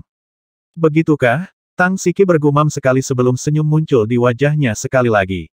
Saya mengerti. Terima kasih, Suster Lian Rou. Saya akan menjadi lebih baik. Kamu benar. Saya sudah terlalu terobsesi tentang masalah tertentu selama periode waktu ini. Aku sendiri membenci diriku yang sekarang. Jika kamu bisa mengerti maka itu akan bagus. Lian Rou tersenyum dan berkata, ayo pergi. Mari kita berbelanja hari ini dan bersantai sedikit. Tang Siki juga tersenyum cerah. Kedua gadis itu kemudian turun dari Flame Volcano dan keluar dari sekte persenjataan. Mereka pergi, berdampingan, ke Free Trade Street. Free Trade Street tetap semarak seperti biasanya. Tampaknya mereka tidak terpengaruh oleh perang Dark Shadow Tower dan sekte persenjataan. Itu sama ramainya seperti biasa. Namun, saat Tang Siki dan Lian Rou memasuki jalan perdagangan bebas, mereka segera merasakan aura yang hampir padat dan kejam terfokus langsung pada mereka. Awan merah yang membawa aura pembunuhan yang luar biasa turun ke atas mereka dari atas. Keduanya tidak bisa bergerak. Di bawah awan, seorang pria yang sangat kurus dan kecil mengenakan topeng merah darah perlahan-lahan terlihat. Ada banyak praktisi bela diri di Free Trade Street, tetapi saat awan merah dan pria itu muncul, ekspresi semua orang berubah menjadi kaget saat mereka mundur tanpa sadar. Kamu siapa? Lian Rou berteriak. Saya berasal dari Menara Bayangan. Saya Bayangan Darah. Aku akan menggunakan kalian berdua dan menukar hidupmu dengan Qin Bing itu. Suara pria kurus dan kecil itu serak saat dia perlahan berjalan menuju keduanya. Seekor ular hijau tua terbang keluar dari lengan bajunya dan mengikat pinggang Tang Siki dan Lian Rou seperti tali. Dengan itu, Blood Shadow berjalan ke depan saat ular itu mulai berputar, menyebabkan Tang Siki dan Lian Rou mengikuti langkahnya melawan keinginan mereka menuju gang terpencil. Malam, memegang kain berdarah dan melihat kata-kata berdarah tertulis di atasnya, wajah Tong Jihua perlahan berubah sedingin es. Panggil Yi Yuan. Setelah berpikir sejenak, Tong Jihua berseru dengan lembut ke arah bawahannya di luar dan memanggilnya untuk melakukan tugas itu. 10 menit kemudian, Yi Yuan berdiri dengan hormat di depan Tong Jihua. Penatua Tong, apakah Anda mencari saya? Tong Jihua memberikan kain bernoda darah kepadanya. 1 jam yang lalu Tang Siki dan Lian Rou pergi ke jalan perdagangan bebas dan ditangkap oleh bayangan darah Menara Bayangan. Ini adalah persyaratan yang diminta oleh Blood Shadow. Dia meminta kita membawa kepala Qin Bing atau Qin Bing sendiri kepadanya sebagai ganti nyawa Tang Siki dan Lian Rou. Lian Rou, wajah Yi Yuan yang biasanya lembut tiba-tiba mengungkapkan jejak niat membunuh yang mengejutkan. Bayangan darah Menara Bayangan, salah satu dari 3 penjaga bayangan. Kau juga mengenal mereka. Tong Jihua terkejut. Yi Yuan tidak menjawab. Sebaliknya dia bertanya, apa yang Anda ingin saya lakukan, setelah memanggil saya ke sini, Penatua Tong? Anda, Tong Jihua menyipitkan matanya dan menggelengkan kepalanya. Ini tidak seperti kamu Qin Bing. Alasan saya memanggil Anda bukan untuk meminta Anda melakukan apapun. Saya hanya ingin Anda menyampaikan berita ini kepada Master Sekte dan biarkan dia memutuskan apa yang harus dilakukan dengan itu. Mengapa menyuruhku menyampaikan berita? Cahaya melintas di mata Yi Yuan. Siapapun dapat mengirim berita ini ke Master Sekte. Tong Jihua memiliki banyak pria, dan penjaga darah tersedia untuk dia perintahkan selama bertahun-tahun. Dia tidak perlu secara khusus mencari Yi Yuan untuk menangani masalah ini sama sekali. Kembali di Laut Kabut Ungu, Yi Yuan telah terkenal karena kecerdasannya selama bertahun-tahun. Dia telah memperhatikan beberapa petunjuk dari instruksi Tong Jihua. Aku selalu menyukai kedua gadis itu. Aku tidak ingin mereka mati. Tong Jihua terdiam beberapa saat sebelum perlahan berkata, saya tahu Master Sekte. Saya tahu apa keputusannya nanti. Jika ada orang lain yang mengirim pesan ini, maka gadis-gadis itu pasti akan mati. Ekspresi Yi Yuan berubah dingin. Kamu lebih akrab dengan Qin Bing. Anda bisa memberitahu Qin Bing tentang ini. Tong Jihua menatapnya dalam-dalam. Saat ini Qin Bing adalah satu-satunya di seluruh sekte yang mungkin bisa mengubah pikiran Master Sekte. Ditambah lagi, orang yang diminta oleh Blood Shadow adalah dia. Dia berhak tahu. Yi Yuan mengerti. Menurut kata-kata Tong Jihua, jika ada orang lain yang memberitahu Ying Xingran tentang ini, dia tidak akan memberitahu Qin Lai. Dia akan langsung memerintahkan tombak darah untuk membunuh Blood Shadow sebagai gantinya. Ying Xingran tidak akan pernah mempertaruhkan nyawa Qin Lai. Aku akan mencari Master Sekte. Yi Yuan menurunkan pinggangnya dan membungkuk dalam-dalam ke Tong Jihua. Dia pergi hanya setelah mengucapkan terima kasih yang lembut. Sepanjang jalan menuju puncak Flame Volcano, dengan spanduk Tong Jihua, dia diinterogasi oleh beberapa penjaga beberapa kali dan menghabiskan 1 jam penuh sebelum dia akhirnya melihat Master Sekte Ying Xingran di aula prosedur. Dia menjelaskan tujuannya dan menyerahkan kain berdarah yang telah dikirim oleh Blood Shadow. Setelah melihat kain darah, ekspresinya juga berubah serius. Dia mengerutkan kening dan tidak mengatakan apa-apa. Yi Yuan menunggu dengan tenang. Setelah beberapa saat, Ying Xingran terbatuk sejenak, dan dengan suara yang sedikit lelah, dia melambaikan tangannya dan berkata, kamu juga bagian dari tombak darah, kan? Yi Yuan mengangguk. Baik, lalu pergi ke belakang gunung dan beritahu Lang Xie tentang masalah ini. Biarkan dia yang menangani ini. Ying Xingran membuat keputusan dengan susah payah. Suruh Lang Xie membunuh bayangan darah itu. Jika dia bisa menyelamatkan Tang Siki dan Lian Rou, maka itu akan menjadi hasil terbaik. Jika dia benar-benar tidak bisa, maka, desah, mereka harus menyalahkan nasib mereka sendiri kalau begitu. Apakah kita tidak akan memberitahu Qin Bing tentang masalah ini? Hati Yi Yuan mencapai titik terendah saat dia mencoba untuk terakhir kalinya. Ekspresi Ying Xingran berubah saat dia berkata dengan tegas, Qin Bing tidak boleh tahu tentang ini. Saya ingin Qin Bing mengabaikan masalah ini dari awal hingga akhir. Yi Yuan diam-diam mengangguk saat hatinya perlahan menjadi sedingin es. Dia menjawab sekali, dimengerti. Dia menarik senyum lembutnya yang biasa dan berjalan turun dari puncak Flame Volcano. Di persimpangan menuju bagian belakang gunung dan lereng gunung, langkah kakinya berhenti. Tidak ada yang diizinkan untuk menyakiti Lian Rouku. Yi Yuan berseru dengan nada rendah sebelum menghindari penjaga puncak gunung dan tiba-tiba bergegas menuju lereng gunung. Tak lama kemudian dia tiba di gua tempat Qin Lai berkultivasi dan menggedor pintu dengan keras, berseru, Qin Bing. Ini aku, Yi Yuan. Qin Lai, yang mencari tahu diagram roh mengerutkan kening dan meletakkan tablet roh di tangannya. Dia membuka pintu dan membiarkan Yi Yuan masuk, berkata dengan acuh tak acuh, ada apa? Setelah jeda, Qin Lai berseru dengan terkejut, kamu terlihat mengerikan. Yi Yuan biasanya selalu ceria, tetapi hari ini, ekspresinya gelap, dan ada semacam kegilaan samar di sekitar matanya. Itu membuat Qin Lai lengah. Kakak senior Tang dan Lian Rou ditangkap oleh Blood Shadow di Free Trade Street. Blood Shadow telah memberikan persyaratannya. Entah sekte persenjataan menunjukkan kepadanya kepalamu segera atau mereka membawamu kepadanya hidup-hidup sehingga dia bisa membunuhmu secara pribadi. Seluruh tubuh Yi Yuan dikelilingi dengan aura berbahaya. Saya telah pergi ke Master Sekte, dan Master Sekte telah memutuskan Lang Xie untuk membunuh Blood Shadow. Jika kehidupan kakak senior Tang dan Lian Rou dapat diselamatkan, maka itu akan menjadi yang terbaik, tetapi jika mereka tidak bisa, maka mereka akan meninggalkan mereka. Dia menatap Qin Lai dalam-dalam dan tersenyum dingin, Master Sekte dengan tegas melarang siapapun memberitahumu ini. Dia berharap kamu akan tetap dalam kegelapan dari awal sampai akhir. Blood Shadow, Qin Lai berbisik dua kali dan secara bertahap mengerti. Surat yang dikirim Liang Zong sebelumnya telah menyebutkan bahwa Blood Shadow telah tiba di kota persenjataan. Dia memperingatkannya untuk berhati-hati. Dalam periode waktu ini, dia telah tinggal di dalam sekte persenjataan dan mencari tahu struktur diagram roh di dalam guanya. Oleh karena itu, Blood Shadow tidak dapat menemukan kesempatan untuk menyerang dan mungkin itu sebabnya dia menjadi cemas dan menyerang Tang Siki dan Lian Rou. Sepertinya kamu sudah melanggar perintah Master Sekte. Apakah kamu tidak takut? Qin Lai melirik Yi Yuan. Salah satu alasan saya datang ke sekte persenjataan adalah untuk bergabung dengan tombak darah dan berkultivasi di sana. Tapi alasan terbesarku masih Lian Rou. Mata Yi Yuan dipenuhi dengan niat membunuh. Bagiku, Lian Rou jauh lebih penting daripada bergabung dengan tombak darah. Demi Lian Rou, aku bahkan akan mengkhianati sekte jika perlu, apalagi tidak mematuhi perintah Master Sekte. Ekspresi Qin Lai bergetar. Dia tidak bisa tidak mengevaluasi kembali Yi Yuan lagi. Pada saat ini, dia menemukan bahwa Yi Yuan saat ini benar-benar berbeda dari biasanya. Senyum lembut yang biasanya dia kenakan di wajahnya hilang. Ketika Yi Yuan menjadi gelap, seolah-olah dia bisa merasakan kegelapan dan kejahatan yang sama yang biasanya dia temukan pada Gao Yu. Dia tiba-tiba mengerti bahwa Yi Yuan ini berbeda dari apa yang dia bayangkan sebelumnya. Orang ini seperti pisau tajam yang telah diselipkan ke sarungnya. Ketika pisau disarungkan, itu akan tampak biasa dan polos. Tapi begitu terhunus, itu akan segera mengungkapkan ketajaman dan kekejaman sejati yang tersembunyi di dalamnya. Aku akan ikut denganmu ke belakang gunung.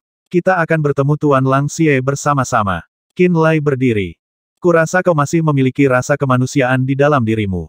Yi Yuan menarik napas dalam-dalam. Kegelapan di wajahnya sedikit mereda. 2 jam kemudian, Qin Lai dan Yi Yuan tiba di hutan di belakang Flame Volcano. Mereka melihat Lang Xie dan Feng Rong bersama. Bayangan darah. Jejak kekhawatiran melintas di wajah cantik Feng Rou. Orang ini adalah ahli tingkat yang lebih tua, seorang ksatria kematian yang dilatih oleh penguasa menara-menara bayangan sebelumnya, dan binatang buas yang haus darah dan gila.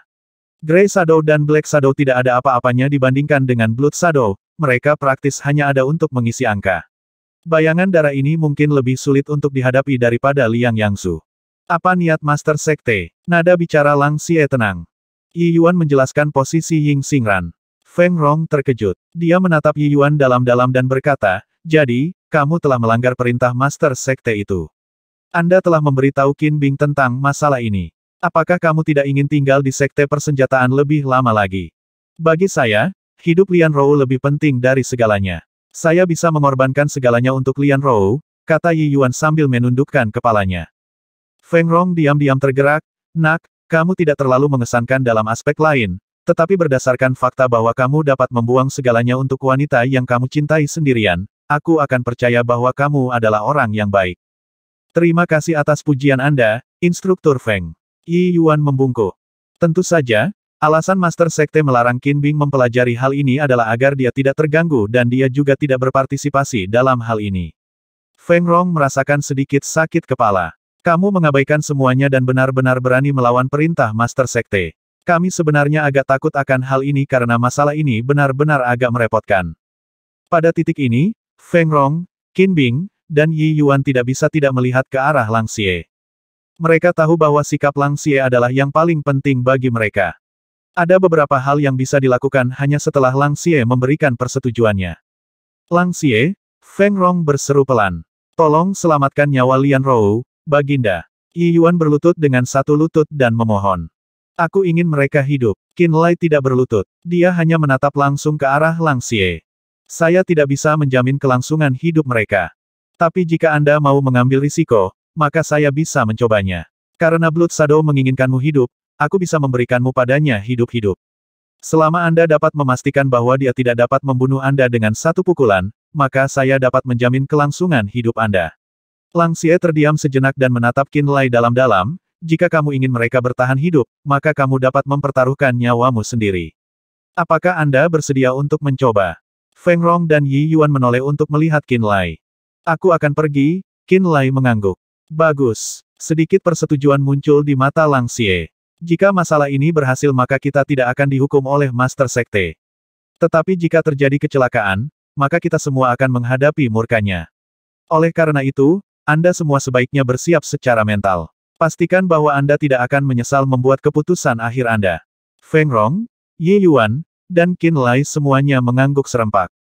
Kami akan menunggu. Kami menunggu malam tiba. Saat hari sudah gelap, kita akan berangkat. Lang Xie duduk. Qin Bing, izinkan saya mengingatkan Anda ini. Bayangan darah harus berada di tahap tengah alam Nether Passage. Seharusnya tidak ada praktisi bela diri rilem manifestasi yang dapat bertahan dari serangan tunggal dari dia, dan Anda hanya pada tahap akhir dari rilem pembukaan Natal. Anda bahkan belum mencapai puncaknya, jadi sebaiknya Anda bersiap secara mental. Pastikan Anda telah menyiapkan semua teknik penyelamatan hidup Anda. Bersiaplah untuk menderita pukulan langsung. Seru Feng Rong. Saudara Qin, terima kasih untuk hari ini, kata Yi Yuan berat. Qin Lai mengangguk dan duduk di depan Lang Xie. Dia menutup matanya dan diam-diam menunggu malam hari. Bagaimana saya bisa selamat dari satu pukulan dari seorang praktisi bela diri di tahap tengah alam Nether Passage? Qin Lai terus memikirkan masalah itu di benaknya, tetapi dia tidak bisa menemukan ide apapun. Setelah alam pembukaan Natal, masih ada alam manifestasi sebelum alam Nether Passage. Itu sudah cukup sulit untuk melampaui satu ranah, apalagi dua. Dia berpikir panjang dan keras dan menyadari bahwa dia masih tidak dapat menemukan cara untuk memastikan kelangsungan hidupnya sendiri. Dia tidak berhenti berpikir. Tapi waktu tidak menunggu siapapun. Langit berangsur-angsur menjadi gelap. Qin Bing, apakah kamu siap? Setelah beberapa lama, Lang Xie bertanya untuk terakhir kalinya. Ayo pergi. Qin Lai dengan paksa berdiri. Saat itu jauh di malam hari di sebuah distrik terpencil di sebuah rumah besar yang dipenuhi sarang laba-laba. Ini adalah markas yang didirikan Shadow Tower di Armament City. Setengah tahun yang lalu Xie Jingxuan dan Liang Zong membawa para ahli Dark Asura Hall ke tempat ini untuk memburu Liang Shaoyang. Mereka telah memusnahkan begitu banyak satria kematian menara bayangan sehingga mereka pada dasarnya membersihkan tempat itu dengan darah. Black Shadow juga akhirnya terbunuh di mansion ini oleh para ahli Blood Spear nanti. Sekarang setengah tahun kemudian, lantainya tertutup debu, dan ada laba-laba di mana-mana. Rumah besar itu tampak seperti kematian di bawah sinar bulan yang terang. Di tengah pepohonan besar yang mengelilingi halaman, Blood Shadow, kurus dan pendek, duduk diam di lantai berdebu dengan topeng mengerikan di wajahnya. Di samping salah satu pohon, Tang Siki dan Lian Rou diikat oleh ular di pinggang mereka ke akar pohon. Kain telah dimasukkan ke dalam mulut mereka. Mata tertutup Blood Shadow terbuka saat dia menatap ke arah pintu masuk. Cahaya dingin yang menakutkan mengalir dari sepasang mata yang sama beracunnya dengan ular berbisa. Ses, ses, ses, ses. Sejumlah besar ular merah kecil merayap keluar dari sudut-sudut gelap halaman. Di bawah sinar bulan yang terang, ular-ular kecil ini tampak sangat berwarna. Ular-ular kecil itu menjentikkan lidahnya saat sebagian dari mereka berkumpul di bawah kaki Tang Siki dan Lian Rou. Bagian lain merayap keluar dari pintu. Mulut Tang Siki dan Lian Rou tersumbat. Melihat ular-ular kecil berkumpul ke arah mereka, kengerian terpancar dari mata indah mereka saat mereka mengeluarkan tangisan teredam, tubuh bergetar hebat. Tetapi tidak peduli seberapa keras mereka mencoba, mereka tidak dapat melepaskan diri dari ikatan ular roh itu. Di bawah langit malam, mansion yang sunyi itu tampak agak gelap dan menakutkan karena Blood Shadow telah menyatu sepenuhnya dengan sekelilingnya. Seolah-olah kegelapan dan suasana menakutkan semuanya disebabkan olehnya. Setengah tahun yang lalu aku membunuh Black Shadow di sini. Tidak terduga, saya pikir saya tidak perlu kembali ke sini lagi. Ekspresi Feng Rong tenang saat dia menggelengkan kepalanya tanpa daya. Sepertinya dia tidak terlalu menyukai tempat ini, tapi dia masih orang pertama yang memaksa dirinya untuk memasuki halaman yang luas.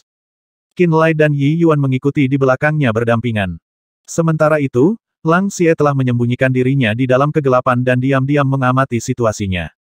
Instruktur tombak darah Feng, suara serak Blood Shadow terdengar. Sedikit kebencian yang mengerikan melintas di matanya yang penuh dengan racun. Sangat bagus. Baguslah kau membawanya. Dia memandang Qin Lai dan Yi Yuan sebelum tatapannya akhirnya terfokus pada Qin Lai. Dia mengangguk dan berkata, hidupmu untuk kehidupan kedua gadis itu. Sudahkah Anda berpikir baik dan keras tentang pertukaran ini? Mata Tang Siki dan Lian Rou tiba-tiba menyala. Mereka tidak menyangka bahwa Qin Lai dan Yi Yuan benar-benar akan datang. Sebagai murid sekte dalam sekte persenjataan, mereka tahu perilaku Ying Xingran dengan sangat baik. Mereka tahu Ying Xingran akan mengorbankan dirinya untuk kemakmuran sekte, apalagi mereka berdua. Sejak mereka ditangkap oleh Blood Shadow dan mendengar bahwa dia akan menukar mereka dengan Qin Lai, mereka mengira bahwa hidup mereka sudah hilang. Itu karena mereka tahu bahwa Ying Xingran pasti akan meninggalkan mereka. Dia tidak akan pernah membiarkan Qin Lai mempertaruhkan dirinya dengan cara ini. Sebenarnya, tebakan mereka sepenuhnya benar. Ying Xingran memang meninggalkan mereka. Tapi Qin Lai benar-benar muncul. Ini sangat membingungkan Tang Siki dan Lian Rou. Tidak mungkin Ying Xingran akan bertindak berbeda, jadi mereka dengan cepat mengerti bahwa tindakan ini bukanlah yang dimaksudkan Ying Xingran. Oleh karena itu, mereka berdua melihat ke arah Qin Lai. Qin Lai tidak menjawab. Dia berbalik untuk melihat Lian Rou sekali sebelum berjalan langsung ke Blood Shadow. Dia mengangkat kedua tangannya untuk menunjukkan bahwa dia datang dengan tangan kosong. Dia bahkan membuka pakaian di depan dadanya sehingga Blood Shadow bisa melihat bahwa dia tidak mengenakan baju besi apapun, untuk menunjukkan bahwa dia ada di sini untuk mati. Mata Blood Shadow tampak menyeramkan saat dia tertawa kecil. Berat, kamu tidak perlu melakukan ini. Dengan alam pembukaan Natal Anda, tidak masalah jika Anda mengenakan baju besi atau menggunakan senjata dewa. Kamu akan mati dalam sekejap mata jika aku ingin membunuhmu. Qin Lai tidak mengucapkan sepatah kata pun. Dengan ekspresi acuh tak acuh, dia berjalan tanpa tergesa-gesa menuju Blood Shadow selangkah demi selangkah. Di mana Lang Xie? Blood Shadow tiba-tiba bertanya sambil menatap Feng Rong. Lang Xie ada di dekat sini bukan? Aku tahu dia ingin membunuhku. Aku tahu dia pasti akan ada di sini. Sedikit kegilaan tiba-tiba muncul di mata Blood Shadow saat dia tertawa mengerikan. Lang Xie, aku menunggumu untuk membunuhku. Saat suaranya jatuh, ratusan ular roh yang terbentuk dari energi roh murni dengan cepat menyembur keluar dari tubuh Blood Shadow. Masing-masing ular roh ini setidaknya memiliki panjang 3 hingga 5 meter dan lebar sekitar 2 jari.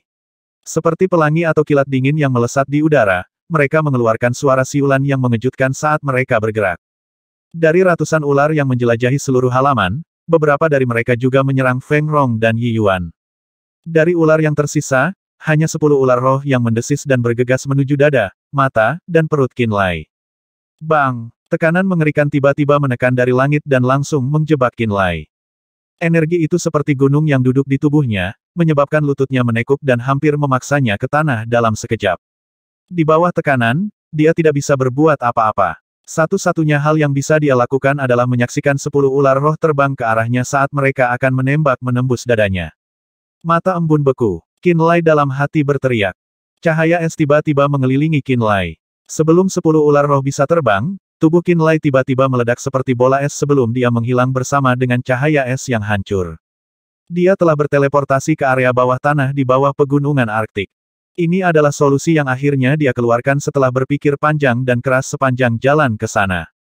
Jika dia tidak bisa menerima satu pukulan pun, maka dia hanya perlu tidak menerimanya sama sekali. Saat berikutnya, Qin Lai muncul di area di bawah pegunungan Arktik dan menghilang dari kota persenjataan. Dia telah menyelinap pergi tepat di bawah hidung Blood Shadow.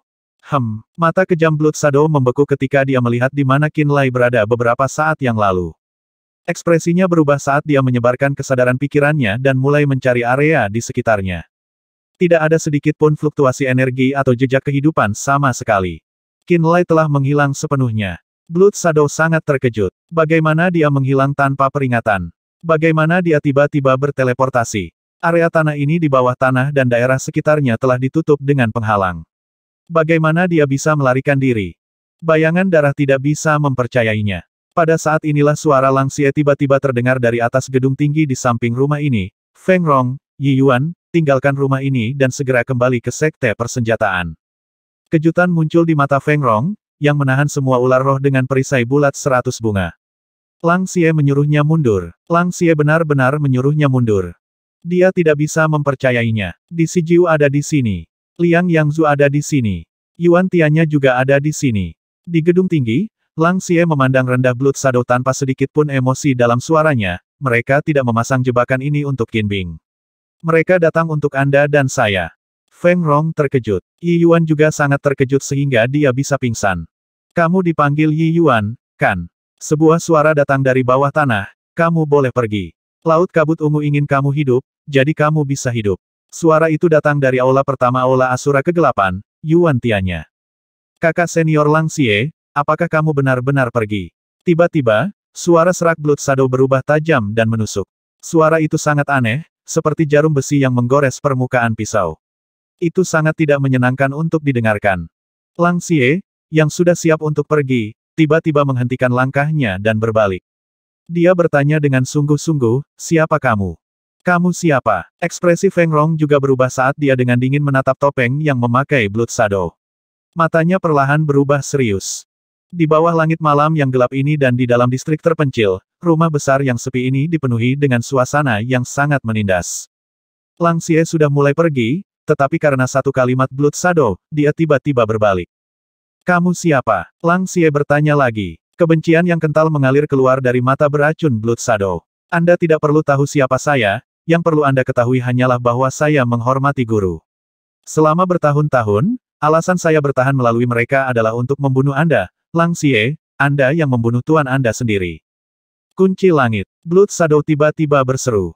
Awan tebal berwarna darah tiba-tiba menekan seolah-olah langit itu sendiri jatuh.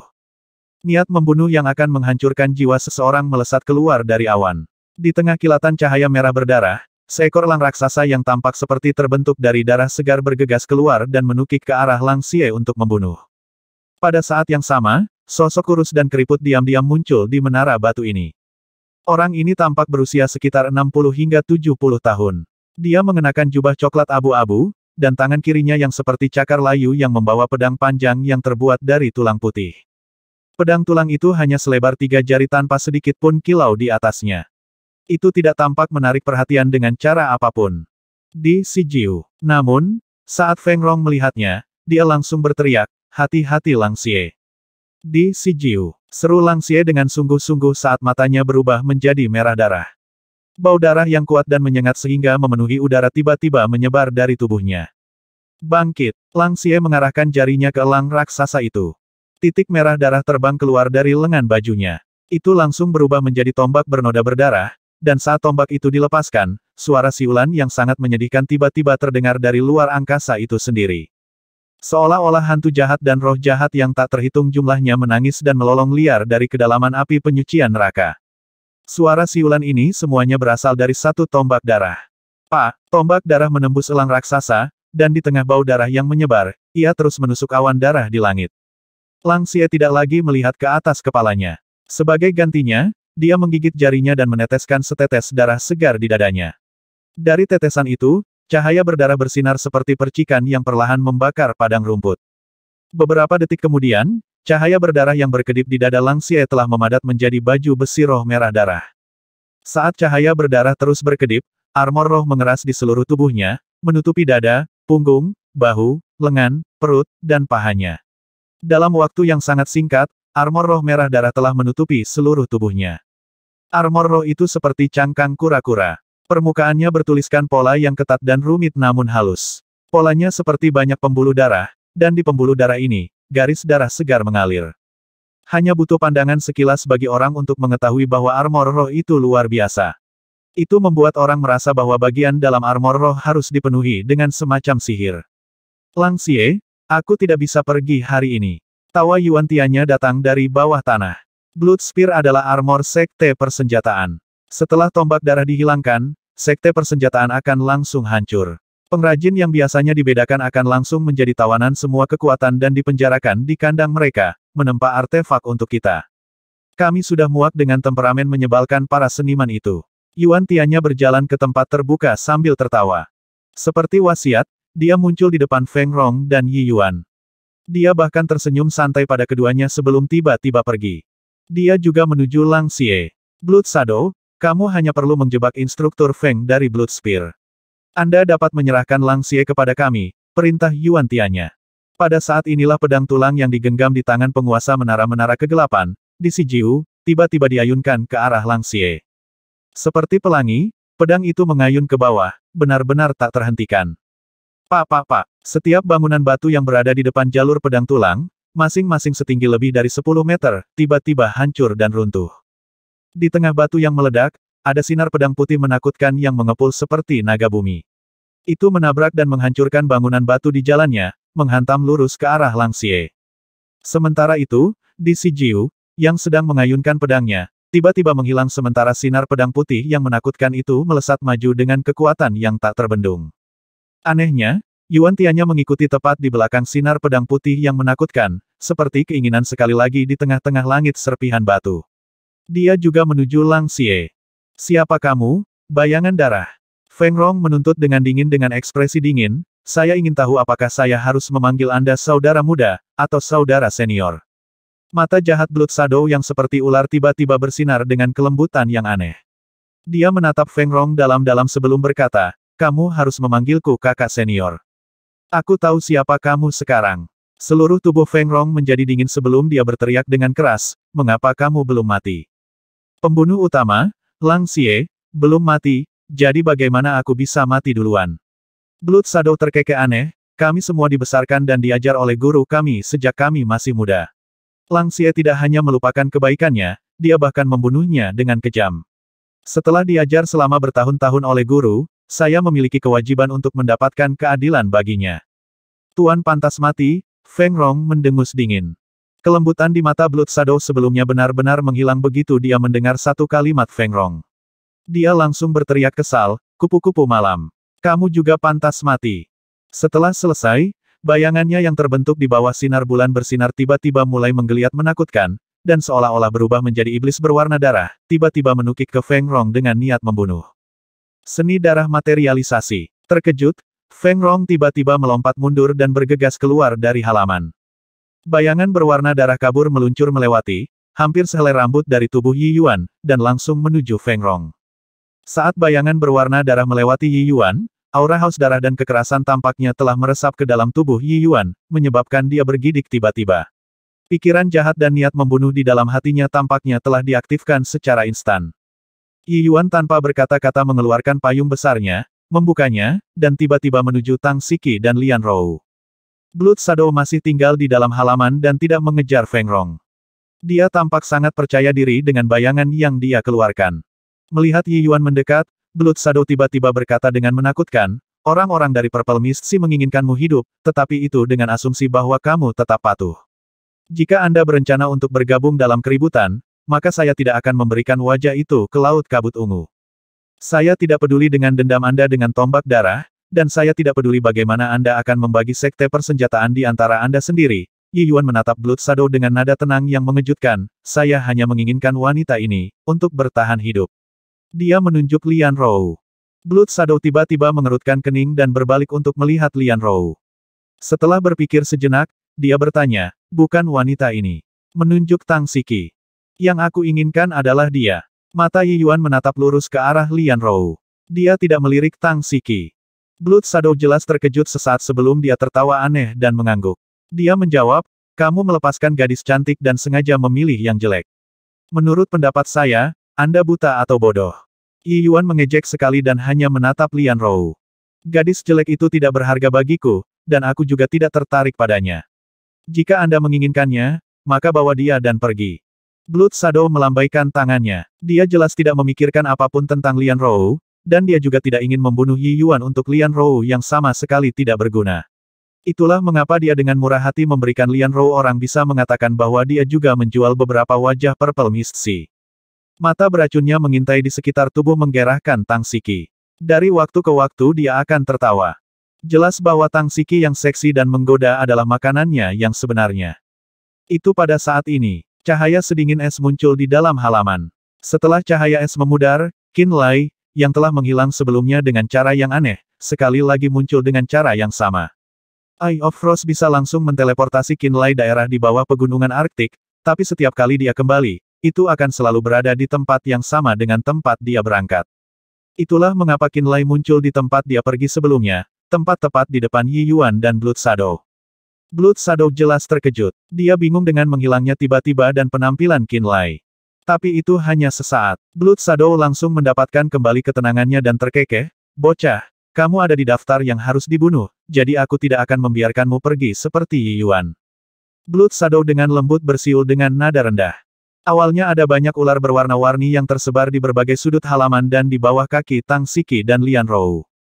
Saat dia mulai bersiul, tubuh mereka yang penuh warna dan memutar menjentikkan lidah mereka dengan suara mendesis, mata mereka bersinar dengan cahaya beracun dan menyeramkan sebelum segera menyerang Qin Lai. Makan dia, Blood Shadow tersenyum jahat. Ekspresi Qin Lai tiba-tiba berubah.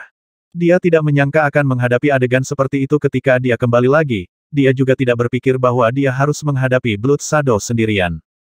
Sesuai janjinya dengan Lang Xie dan Feng Rong, selama dia menahan satu pukulan langsung dari Blood Shadow, maka Lang Xie akan segera menyerang Blood Shadow sehingga dia tidak akan pernah bisa mencoba serangan berikutnya. Sementara itu, Feng Rong kemudian akan mengambil kesempatan untuk bergegas menuju sisi Tang Siki dan Lian Rou dan melepaskan mereka. Itu adalah rencana yang mereka buat sebelumnya. Qin Lai telah pergi ke Dan dari pegunungan Arktik dan berhasil menghindari serangan Blood Shadow. Dia mengira bahwa begitu dia kembali, Tang Siki dan Lian Rou akan lolos dari bahaya dan Blood Shadow akan dieksekusi. Realitas telah jauh dari harapannya. Yuan, di mana Tuan Lang Xie dan Instruktur Feng? Qin Lai berteriak. Jejak kepahitan muncul di wajah Yi Yuan, yang akan tiba di sisi Lian Rou. Tapi tetap saja, dia menuju ke Lian Rou. Lord Lang Xie telah diperlambat oleh Di Sijiu dan Yuan Tianya. Jika tidak ada kecelakaan, masih ada Liang Yangzu yang bersembunyi di dekatnya. Instruktur Feng masih ada, dia baru saja diusir oleh bayangan yang disulap dari darah Blood Shadow dan meninggalkan halaman sebelum Anda kembali. Saat dia berbicara, Yi Yuan telah tiba di samping Lian Rou. Lian Rou menggelengkan kepalanya berulang kali sambil menatap tajam ke arah Yi Yuan. Suara teredam terus keluar dari mulutnya seolah-olah dia memaksa Yi Yuan untuk melakukan sesuatu. Sementara itu, ular aneh berwarna-warni yang dikendalikan oleh Blood Shadow perlahan berkumpul di bawah kaki Qin Lai. Blood Shadow tersenyum jahat dari samping. Dia tidak lagi menyerang Qin Lai sendiri. Dia jelas menunggu untuk melihat Qin Lai digigit sampai mati dan dimakan oleh ular roh sampai tidak ada tulang yang tersisa. Aku tidak bisa membantu Qin Bing.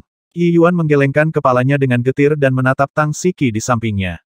Kepahitan di wajahnya semakin tebal saat dia berkata, maaf, aku tidak bisa menyelamatkanmu juga.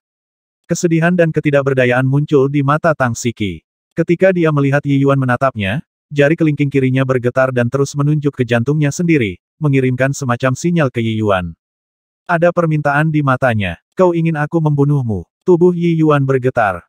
Mata Tang Siki bersinar dengan konfirmasi. Bawa gadis jelekmu dan pergi. Anda sebaiknya tidak menimbulkan masalah bagi saya. Mata kejam Blood Shadow masih terfokus pada Qinlai. Ketika dia mendengar suara Yi Yuan dari belakangnya, dia menghela nafas dengan dingin.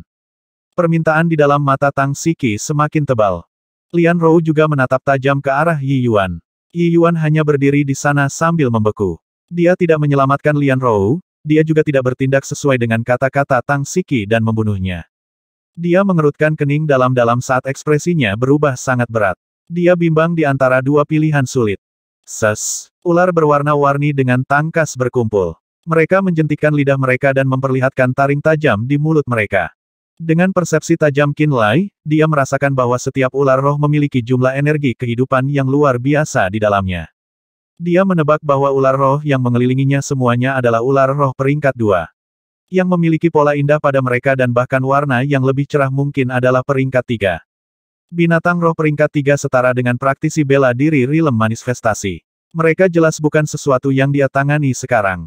Tangannya yang lain tersembunyi di dalam lengan kirinya telah mengencangkan cengkeramannya di sekitar Frost Eye sekali lagi. Melihat ular merayap ke arahnya, dia siap memasuki tanah nol mutlak sekali lagi. Tanah nol mutlak, binatang raksasa kuno yang membeku. Ketika dia memikirkan tanah nol mutlak, dia mengalami sesuatu yang melintas di kepalanya. Bukankah binatang-binatang raksasa yang mengerikan dan menakutkan di zaman kuno itu juga dibekukan oleh es di dunia yang dingin dan dingin itu? Dia juga telah mempelajari konsep es.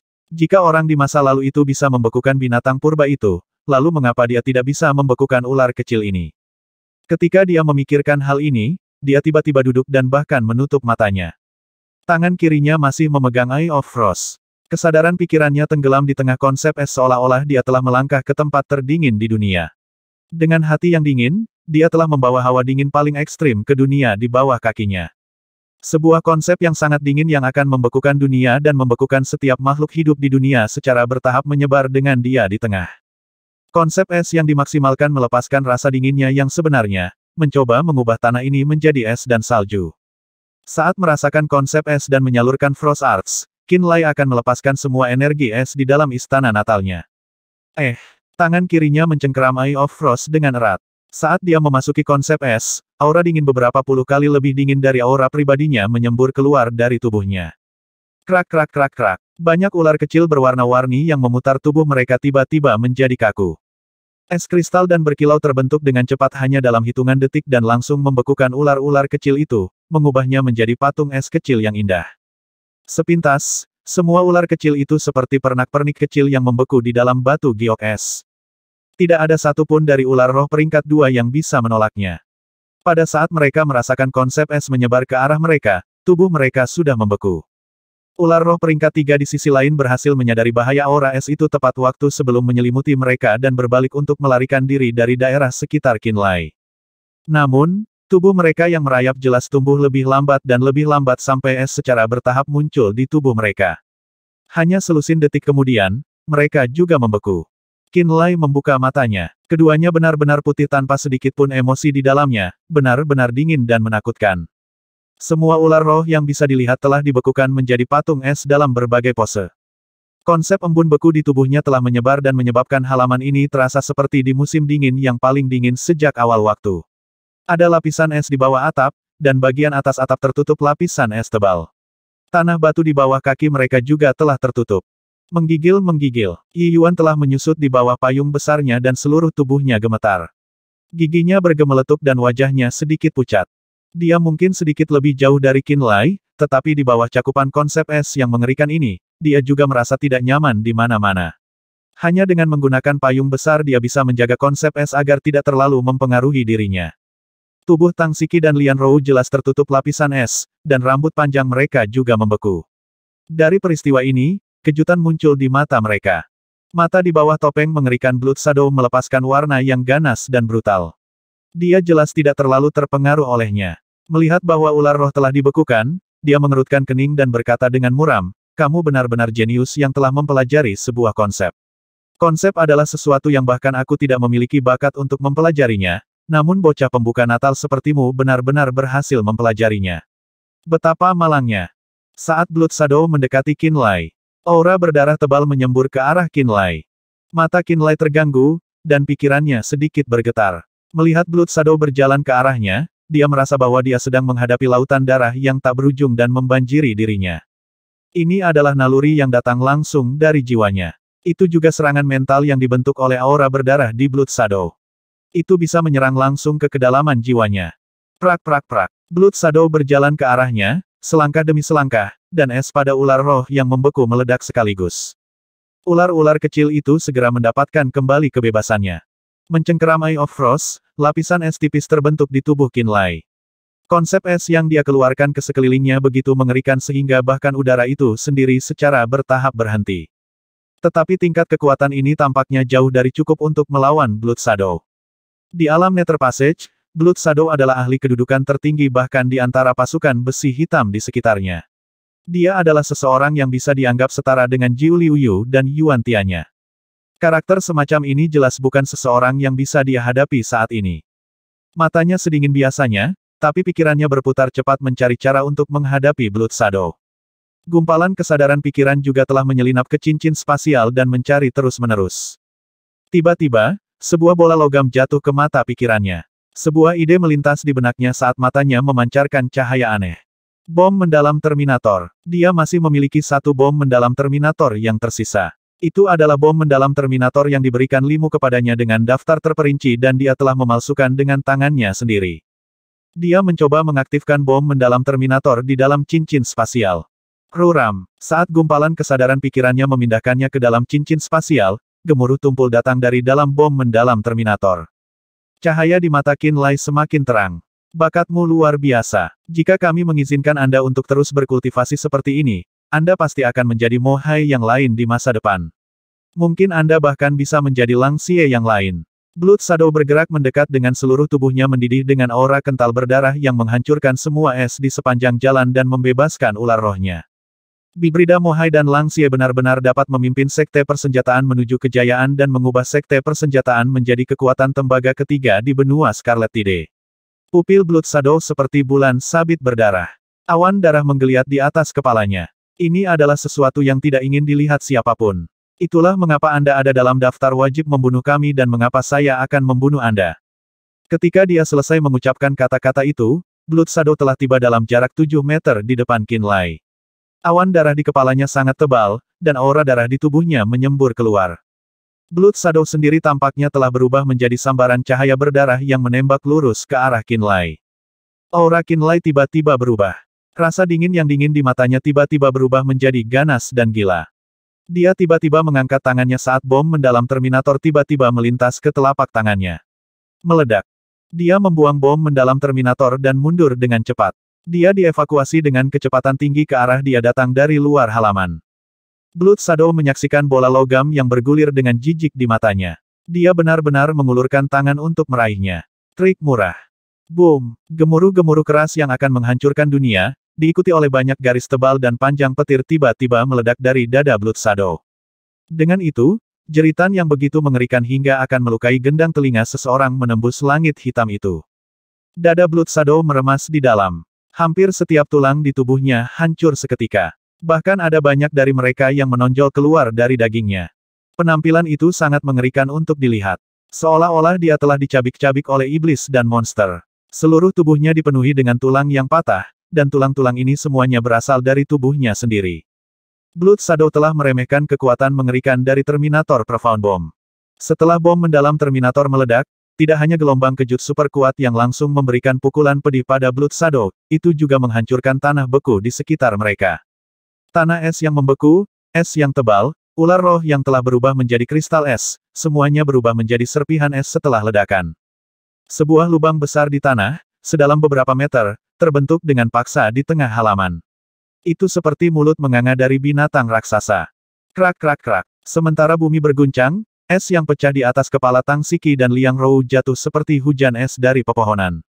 Es menabrak tubuh Yi Yuan, sangat mengejutkannya saat dia langsung berbalik untuk melihat ke belakang. Yi Yuan membeku tak lama setelah itu. Tulang berlumuran darah menonjol dari setiap sudut tubuh Blood Shadow. Anehnya, meski terluka begitu parah, tubuhnya entah bagaimana tidak mengeluarkan banyak darah sama sekali. Topeng mengerikannya juga telah diledakkan, memperlihatkan wajah asli Blood Shadow itu adalah wajah menakutkan yang hidung dan telinganya dipotong.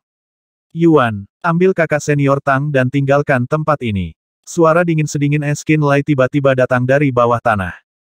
Ketika Yi Yuan memfokuskan pandangannya, dia menyadari bahwa Qin Lai sekarang berada di dalam lubang besar yang meledak di halaman sejak siapa yang tahu kapan. Aura bumi yang kuat dilepaskan lagi dari tubuh Qin Lai, menyebabkan temperamennya berubah tiba-tiba. Dia menjadi sekuat gunung, dan tubuhnya memancarkan perasaan yang berat namun melegakan. Membelah. Qin Lai berdiri di tengah lubang cekung yang besar, menyalurkan catatan magnetisme geosentris, dan berteriak tiba-tiba. Di dalam lubang, energi yang sangat besar dan kuat tiba-tiba bergetar sekali seperti jantung bumi. Kak, retakan mengejutkan tiba-tiba muncul di tanah Blood Shadow berada. Kekuatan hisap yang kuat mengalir keluar dari pusat bumi. Tubuh Blood Shadow yang terluka parah tiba-tiba dilahap oleh medan gravitasi yang kuat setelah bumi membuka jurang. Dia jatuh ke lapisan bumi yang dalam. Ekspresi Yi Yuan telah berubah lagi. Sok muncul di matanya seolah-olah dia baru saja bertemu Qin Lai untuk pertama kalinya. Bawa kakak senior Tang dan Lian Rou pergi. Qin Lai berteriak lagi, aku tidak yakin kenapa, tapi Blood Shadow ini sangat lemah. Aura darah di dalam tubuhnya bahkan tidak sebanding dengan ahli rilem manifestasi. Ini mungkin bukan kekuatannya yang sebenarnya, jadi jangan linglung sekarang. Kalau tidak, saat dia lolos dari bahaya, kamu dan aku pasti akan mati. Qin Lai memiliki intuisi yang sangat kuat bahwa Blood Shadow saat ini jelas tidak dalam keadaan normal. Dia jelas tidak dalam kondisi terbaiknya. Ini karena Limu telah memberitahunya sebelumnya, meskipun kekuatan ledakan bom mendalam Terminator sangat buruk, tidak terlalu realistis untuk berharap bahwa itu bisa melukai ahli alam Nether Passage. Terlebih lagi, ketika dia menyalakan bom mendalam Terminator sebelumnya, Blood Shadow bahkan tidak menangkap bom yang dalam dengan tangannya. Artinya, Blood Shadow tidak mengalami gelombang kejut ledakan penuh dari bom mendalam Terminator sama sekali. Tapi meski begitu, Blood Shadow masih terluka parah hingga dia terlihat seperti bisa mati kapan saja, mengingat tulang di dalam tubuhnya telah hancur. Ini jelas tidak logis. Setelah diingatkan oleh Qin Lai, seolah tiba-tiba teringat sesuatu, Yi Yuan mengeluarkan belati biru dari pangkuannya dan memotong ular roh yang diikatkan di pinggang Tang Siki dan Lian Rou. Kemudian dia berteriak, Blood Shadow telah melepaskan Blood Arts Materialization-nya, jadi tubuh aslinya bahkan tidak memiliki 30% dari kekuatan aslinya. Seni darah itu perwujudan muncul dengan 70% darahnya, dengan separuh jiwanya sebagai inti dan bayangannya sebagai tubuh. Bayangan itu telah mengambil 70% darah dan kekuatannya. Sementara dia berbicara, Yi Yuan menggendong Lian Rou di pundaknya dan segera menemukan bahwa seni terlarang telah mengikat tubuh Lian Rou. Saat dia mengulurkan tangannya yang lain untuk membawa Tang Siki pergi juga, bayangan darah merah tua tiba-tiba melolong dengan keras sebelum bergegas kembali dengan kecepatan tinggi. Feng Rong juga kembali bersama dengan bayangan darah itu. Tidak baik, Yi Yuan terkejut ketika dia melihat bayangan merah darah kabur ke arahnya. Dia buru-buru menarik tangannya dari Tang Siki dan membuka payung besarnya. Potongan-potongan cahaya ungu menari-nari di atas payung seperti cahaya bintang ungu yang indah. Payung besar yang dilihat oleh Yi Yuan sebagai kehidupan keduanya tiba-tiba mulai berputar, dan saat berputar, sambaran cahaya ungu yang menakutkan keluar dari sisi payung. Baut itu seperti sekawanan bilah ungu. Semangat-semangat. Lampu ungu melesat kemana-mana. Dalam perjalanan kembali bayangan darah, itu disambar oleh cahaya ungu. Jejak kabut merah berdarah muncul dari sana. Budak darah. Bunuh mereka semua. Tubuh sejati Blood Shadow berteriak keras dari dalam celah. Menutup. Qin Lai dengan liar menyalurkan kekuatan magnet geosentris. Celah terbuka yang terbelah di tanah benar-benar menutup, sedikit demi sedikit, dengan kekuatan yang bahkan bisa menghancurkan gunung. Tulang-tulang tubuh asli Blood Shadow yang terperangkap di dalam celah itu sudah patah, jadi setelah diremas seperti itu, retakan yang lebih eksplosif seperti suara kacang goreng datang dari dalam. Blood Shadow menjerit tidak manusiawi, berat, aku akan menggilingmu menjadi debu. Kerja yang baik. Feng Rong bergegas mendekat dan mengeluarkan jepit rambut perak. Ada energi pikiran yang sangat besar dan kekuatan yang menyempit yang memancar darinya. Dia melambaikan jepit rambut perak dan terus menggunakan pikirannya untuk mengunci budak darah. Dia ingin menyegelnya dengan kekuatan terbatasnya. Dengan konsentrasi penuh, Yi Yuan terus mengayunkan payung besarnya, dan banyak sinar ungu seperti pedang menembaki budak darah itu tanpa henti.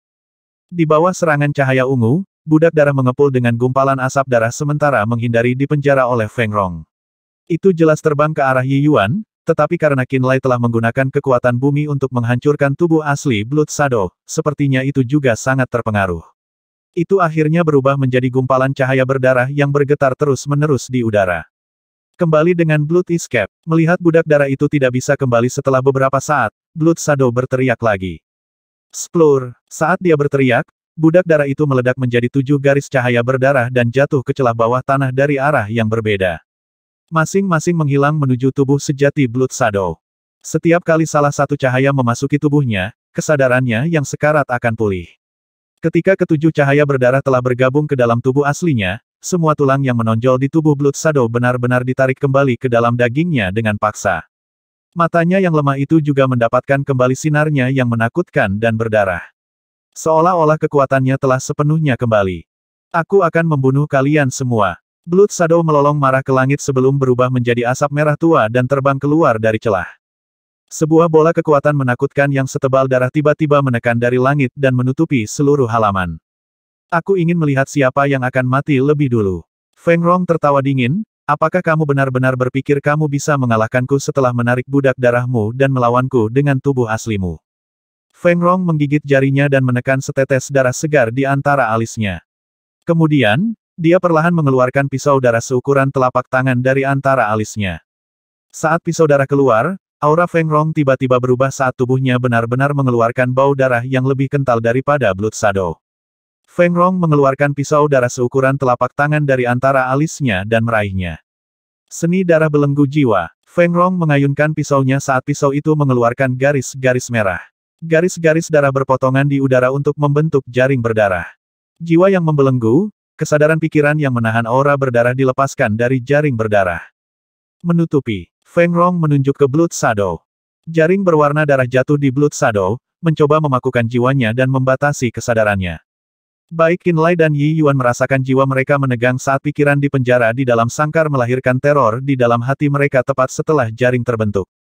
Saat menyaksikan jaring berwarna darah jatuh ke Blood Shadow, pikiran Qin Lai bergetar ketika dia menyadari bahwa setiap energi pikiran tipe jiwa tampaknya telah dibelenggu segera setelah jaring berdarah terbentuk. Darah itu jelas ditujukan pada bayangan darah, namun dia merasakan jiwanya sendiri menegang saat perasaan aneh membuatnya merasa tidak nyaman di mana-mana. Qin Bing, Yi Yuan, ambil satu masing-masing dan tinggalkan tempat ini secepat mungkin. Feng Rong berteriak dengan dingin. Matanya yang indah bersinar dengan cahaya berdarah samar. Jika seseorang melihat mereka dengan hati-hati, mereka akan menyadari bahwa sepertinya ada tetesan darah yang bergetar jauh di dalam pupilnya. Hati-hati, Instruktur Feng. Yi Yuan telah merencanakan untuk pergi beberapa waktu lalu. Saat dia mendengar kata-kata Feng Rong, dia segera meraih Lian Rou dalam pelukannya dan segera bergegas keluar. Setelah ragu sejenak, Qin Lai mengambil keputusan juga dan berlari menuju Tang Siki. Pertempuran antara para ahli Nether Passage jelas bukan sesuatu yang bisa dia campuri. Sebelum budak darah Blood Shadow telah kembali ke tubuh aslinya, dia hanya memiliki 30% dari kekuatannya. Terlebih lagi, setelah Blood Shadow diserang oleh ledakan Terminator Profound Bomb, Qin Lai bahkan bisa mengalahkannya saat Blood Shadow jatuh dan sedikit lebih unggul saat dia terluka parah. Tapi sekarang budak darah itu telah kembali ke tubuh Blood Shadow, tulang patah di tubuh Blood Shadow menghilang dan kekuatan auranya tumbuh berkali-kali lipat. Qin Lai tahu betul bahwa akan sangat sulit baginya untuk menjadi ancaman bagi Blood Shadow sekarang. Jika dia benar-benar memaksakan dirinya untuk tinggal, dia hanya akan menjadi beban Feng Rong. Jadi, seperti Yi Yuan, Qin Lai membawa Tang Siki bersamanya dan menuju ke arah yang ditinggalkan Yi Yuan. Yuan Tianya dari Dark Asura Hall ada di sini, penguasa menara Dark Tower, di Sijiu, juga ada di sini, dan bahkan Liang Yangzu dari Shadow Tower bersembunyi di bayang-bayang. Bahkan Blood Spear telah melewatkan ketiganya memasuki kota. Rencana hati-hati mereka jelas tidak ditujukan pada praktisi bela diri Natal Opening Realm kecil seperti dia, tetapi untuk menghancurkan tombak darah itu sendiri. Mereka datang untuk Lang Xie dan Feng Rong. Qin Lai telah melihat fakta ini dengan sangat cepat. Yuan Tianya, di Sijiu, Liang Yangzu siapa lagi? Blood Shadow tidak membunuh Yi Yuan dan mengatakan bahwa Purple Mist Sea ingin Yi Yuan hidup. Mungkinkah Laut Kabut Ungu telah bergabung dalam pertempuran ini juga? Ekspresi Qin Lai serius. Sebuah firasat buruk perlahan tumbuh di dalam hatinya saat dia memikirkan kejadian malam ini. Dia tiba-tiba teringat surat yang dikirim Liang Zong. Liang Zong telah memberitahunya bahwa sekte persenjataan bukanlah tempat yang baik untuk tinggal lama dan lebih baik dia pergi secepat mungkin. Liang Zong berasal dari Dark Asura Hall. Dia seharusnya sudah tahu tentang masalah hari ini untuk sementara waktu sekarang. Mungkin bahkan Seven Fins Valley dan Cloud Sky Mountain juga terlibat dalam hal ini. Semakin Qin Lai berpikir, semakin dingin perasaannya. Pada saat ini, dia membawa tubuh Tang Siki yang menggerahkan dan subur di tangannya, tetapi tidak ada sedikit pun nafsu di benaknya. Dia hanya merasa kedinginan sampai ke tulang.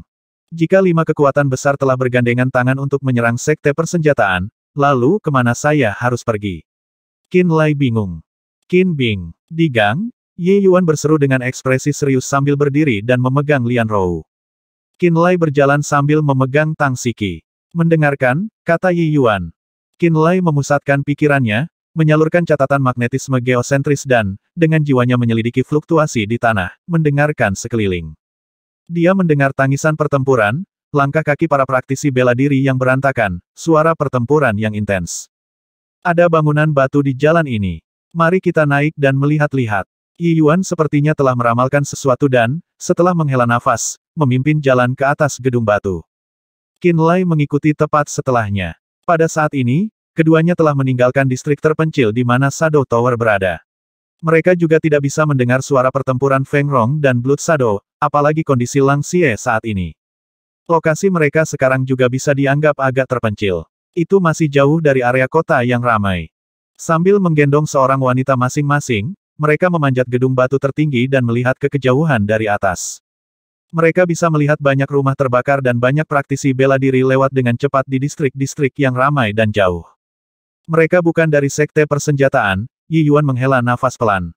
Qin Lai mengerutkan kening. Dia menyalurkan energi rohnya dan mencoba untuk melihat pintu masuk sekte persenjataan, untuk melihat ke arah gunung api. Namun, baik armamen sek dan flame volcano gelap gulita di bawah langit malam. Karena dia terlalu jauh, dia tidak bisa melihat situasi di sana. Qin Bing, sejujurnya, saya datang ke sekte persenjataan murni untuk Lian Rou. Saya tidak tertarik sama sekali dalam penempaan artefak, dan saya hanya peduli sedikit tentang kumpulan darah tombak darah. Tapi sekarang, Yi Yuan menggelengkan kepalanya dengan pahit, tombak darah mungkin tidak akan selamat dari ini. Wajah Qin Lai serius. Maaf, tapi aku tidak akan kembali ke sekte lagi karena itu akan bunuh diri. Yi Yuan memandang Lian Rou dan berkata dengan lembut, Lian Rou ada bersamaku sekarang. Saya akan mengambil cuti saya. Saya ingin membawanya dengan aman dari kota persenjataan. Qin Lai terus diam. Dia tahu bahwa Yi Yuan selalu menjadi orang yang sangat cerdas dan rasional. Hanya di depan Lian Rou dia akan menjadi impulsif dan menunjukkan semacam kegilaan yang hanya dimiliki oleh anak muda. Sebagian besar waktu, Yi Yuan menyembunyikan dirinya. Dia sangat baik memasang fasad yang tidak berbahaya itu di depan orang lain. Faktanya, Yi Yuan tidak pernah menjadi orang baik. Ini bisa dilihat ketika dia menyerang semua murid sekte luar di aula makanan ketika dia pertama kali memasuki sekte. Qin Lai bahkan merasa bahwa kekuatan sejati Yi Yuan mungkin sedikit lebih kuat dari Pang Feng. Perasaan itu sekarang tumbuh semakin kuat. 5 tahun lalu, ketika Lian Rou datang ke Laut Kabut Ungu, itu adalah salah satu titik terendah dalam hidupku. Otot dan pembuluh darahku menjadi kacau karena aku melawan seniorku dan mengolah seni terlarang di Laut Kabut Ungu. Tidak hanya ranah saya tidak dapat tumbuh, itu bahkan akan memburuk seiring waktu. Yi Yuan menatap Lian Rou dengan lembut. Kemudian saya diturunkan dari praktisi bela diri paling berbakat di Laut Kabut Ungu menjadi pemandu pintu belaka. Semua orang mengejek dan mencemooh saya tahun itu. Saya dipandang rendah oleh orang-orang yang pernah saya anggap sampah, dan saya telah mengecewakan senior yang mengharapkan hal-hal besar dari saya. Itu juga tahun ketika Lian Rou datang ke Laut Kabut Ungu. Sebagai pemandunya, saya diperintahkan untuk membawanya mengunjungi semua tempat indah di Laut Kabut Ungu. Dia mengira aku hanyalah penjaga pintu biasa di Laut Kabut Ungu, tapi dia tidak memandang rendahku.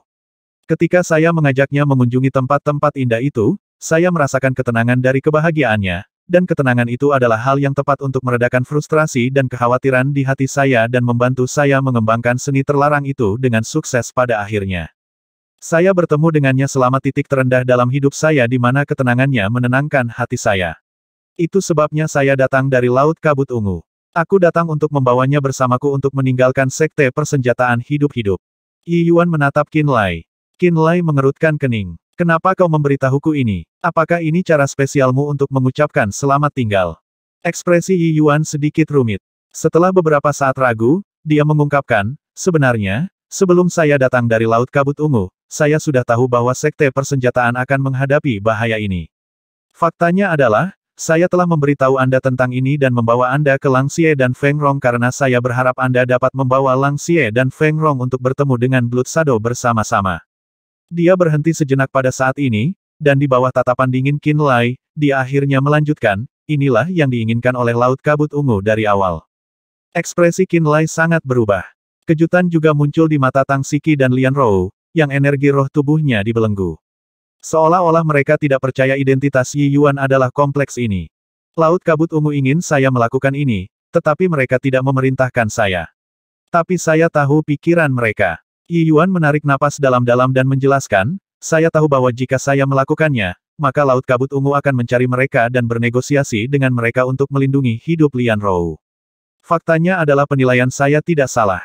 Mereka mengizinkan saya membawa Lian Rou dan pergi. Ini berarti Laut Kabut Ungu mengakui apa yang telah saya lakukan untuk mereka. Dia memandang Qin Lai dan berkata dengan sangat tenang, menurut pendapat saya, selama Lian Rou masih hidup, saya tidak terlalu peduli jika Tuan Lang Xie, Tuan Feng Rong, dan Anda mati. Qin Bing, aku pergi. Alasan saya memberitahu Anda semua yang saya lakukan adalah karena saya menganggap Anda sebagai setengah teman. Saya tidak ingin berbohong kepada Anda, dan saya tidak ingin Anda disimpan dalam kegelapan, agar Anda tidak tahu apa-apa. Sambil membawa Lian Rou, Yi Yuan melompat turun dari bangunan batu dan menatap Qin Lai untuk terakhir kalinya dari bawah. Aku akan menunggumu membunuhku di masa depan. Begitu dia selesai, Yi Yuan membuka payungnya saat ketajaman yang mengejutkan tiba-tiba terpancar dari tubuhnya. Seolah-olah pisau tajam disembunyikan di dalam tubuhnya, mengeluarkan perasaan bahaya besar. Murid Qin Lai menyusut saat dia melihat dalam-dalam pada wajah Yi Yuan yang pergi.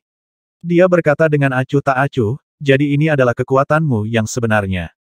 Saat Yi Yuan pergi, aura tajam yang memancar dari tubuhnya bahkan lebih menakutkan daripada Liang Shaoyang, yang telah dibunuh oleh Qin Lai. Liang Shaoyang juga pernah berada di alam pembukaan Natal akhir dengan 9 istana Natal yang terisi penuh, tetapi meskipun demikian, dari sudut pandang Qin Lai, Yi Yuan setidaknya satu tingkat lebih kuat. Qin Lai tidak pernah menyerang Pang Feng dengan demikian, dia tidak tahu seberapa kuat Pang Feng. Namun, dia yakin bahwa Yi Yuan mungkin tidak lebih lemah dari Pang Feng. Adapun Pang Feng, dia adalah salah satu jenius Cloud Sky Mountain yang hanya datang sekali setiap 100 tahun. Dia adalah seorang master gunung muda Cloud Sky Mountain bahkan telah berusaha membujuk secara pribadi untuk tidak pergi. Jika kekuatan Yi Yuan berada pada level yang sama dengan Pang Feng, maka statusnya di dalam Lautan Kabut Ungu pasti tidak lebih rendah dari status Pang Feng di dalam Cloud Sky Mountain. Kamu, untuk Lian Rou. Qin Lai masih berdiri di atas bangunan batu, masih membawa Tang Siki di tangannya. Ekspresinya serius. Terhadap Yi Yuan, Qin Lai tidak bisa menjelaskan perasaannya. Namun, dia merasakan kekaguman terhadap cinta mendalam yang ditunjukkan Yi Yuan kepada Lian Rou. Demi cinta, Yi Yuan rela melakukan perjalanan 1000 mil ke Sekte Persenjataan dan menyerahkan statusnya yang terhormat di Laut Kabut Ungu. Dia bersedia mengambil identitas rendah dari murid sekte luar hanya untuk berada di samping Lian Rou sehingga dia bisa membawanya pergi jika suatu hari tiba di mana Sekte Persenjataan menemui masalah. Dengan cara ini, dia seperti Qin Lai, yang, terlepas dari hadiah berapa kali dia gagal, telah menutupi semua biaya bahan roh yang akan digunakan untuk menempa artefak roh saudara perempuan Ling. Dia sama dengan Yi Yuan, dia juga melakukannya karena cinta. Dan ketika dia mengetahui bahwa Tang Siki dan Lian Rou telah mengalami kesulitan, meskipun dia jelas tahu bahwa dia mungkin tidak akan dapat menerima satu pukulan pun dari Blood Shadow, meskipun dia jelas tahu ada kemungkinan dia dibunuh oleh Blood Shadow, dia secara pribadi masih bertindak sebagai umpan. Ini karena rasa terima kasih.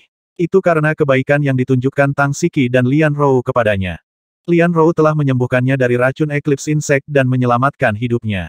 Adapun Tang Siki, dia, terlepas dari ketidaksukaannya sebelumnya padanya, mengajarinya teknik peleburan artefak dan membiarkannya bertindak sebagai asistennya, memungkinkan dia untuk berkoordinasi dengannya saat dia memalsukan artefak.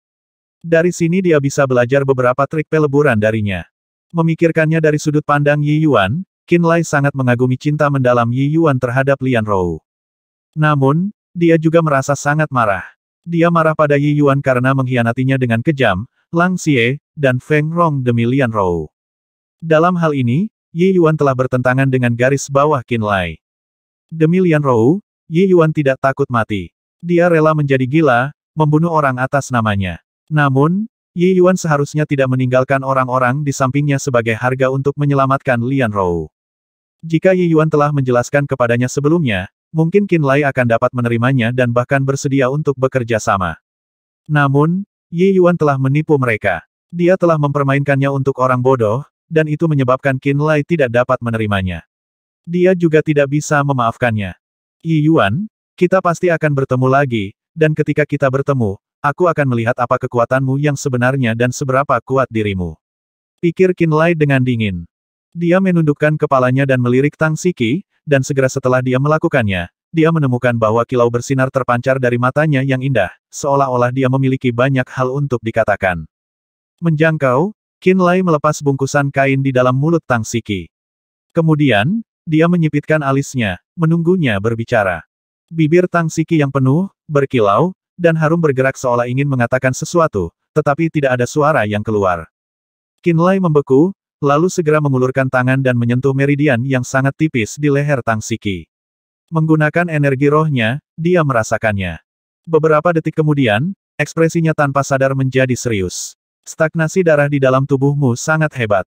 Teknik penahanan penyegelan darah semacam ini bukanlah sesuatu yang saya memiliki kemampuan untuk membubarkan, dan dengan demikian saya tidak memiliki cara untuk membiarkan Anda berbicara.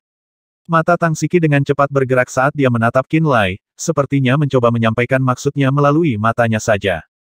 Qin Lai dengan hati-hati mengamatinya untuk sementara waktu, tetapi menyadari bahwa dia tidak dapat membedakan pesannya dari matanya. Setelah itu, Qin Lai menggelengkan kepalanya, berkata, aku tidak bisa membuka teknik menahanmu. Saya hanya bisa membawa Anda kembali ke sekte dan meminta tetua sekte luar membantu Anda. Selesai berbicara, dia bahkan tidak menunggu mata Tang Siki bergerak sebagai pengakuan saat dia melompat turun dari atas menara batu dengan dia masih dalam pelukannya. Mengetahui sikapnya, dia mulai bergerak menuju sekte persenjataan.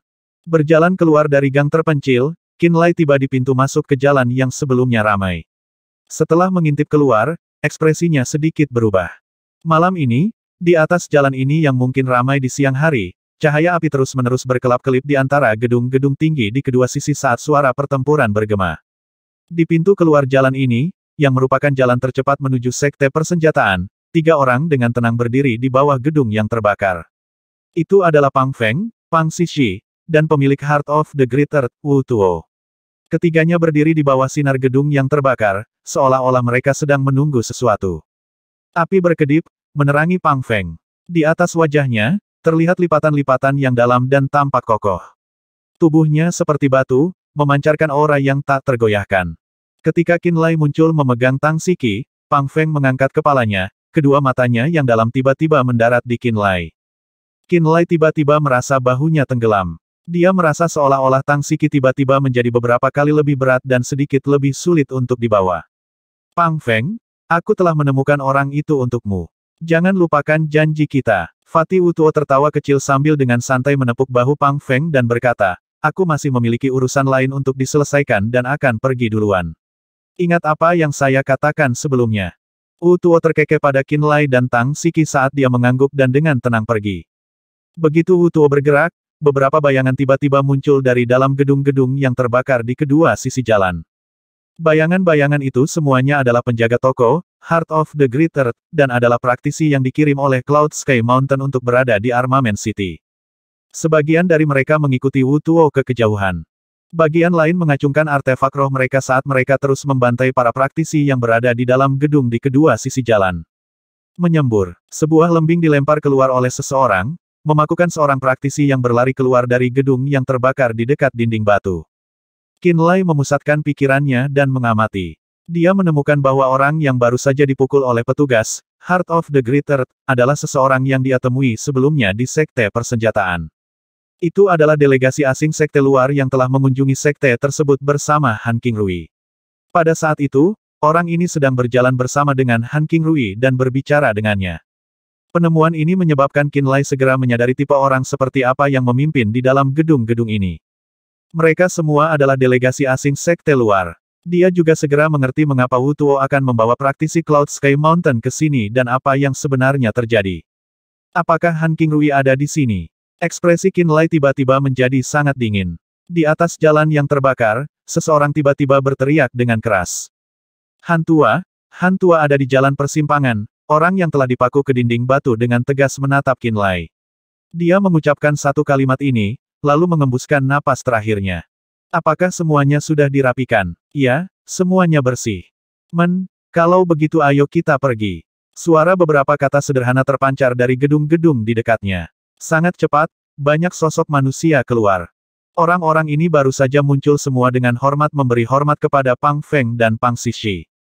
Setelah itu, mereka bergerak ke arah yang sama dengan tempat Wu Tuo baru saja pergi. Dalam sekejap mata, tidak ada lagi orang yang menarik napas di dalam gedung-gedung yang berjajar di kedua sisi jalan.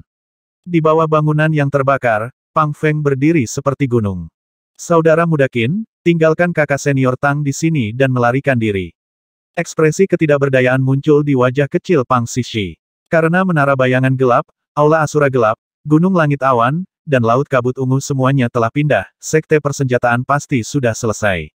Tidak mungkin untuk menyelamatkan sekte. Serahkan kakak senior Tang kepada kami dan ambil kesempatan ini untuk melarikan diri dari kota. Mungkin kamu akan bisa bertahan, menghela nafas. Wajah Qin Lai sedingin es. Pang Feng dan Pang Xixi berasal dari Cloud Sky Mountain. Jelas bahwa keduanya sama dengan Yi Yuan dan telah dilindungi oleh Cloud Sky Mountain. Dia sekarang juga mengerti mengapa Wu Tuo dari Cloud Sky Mountain tiba-tiba memasuki kota persenjataan dan telah menjadi penguasa, Heart of the Great Earth. Salah satu dari kalian terpisah dari tombak darah sementara yang lain adalah murid sekte dalam. Apakah ini bagaimana kalian berdua akan membayar sekte itu? Kata Qin Lai dengan dingin. Jejak rasa malu muncul di wajah kecil lucu Pang Xixi saat dia menundukkan kepalanya.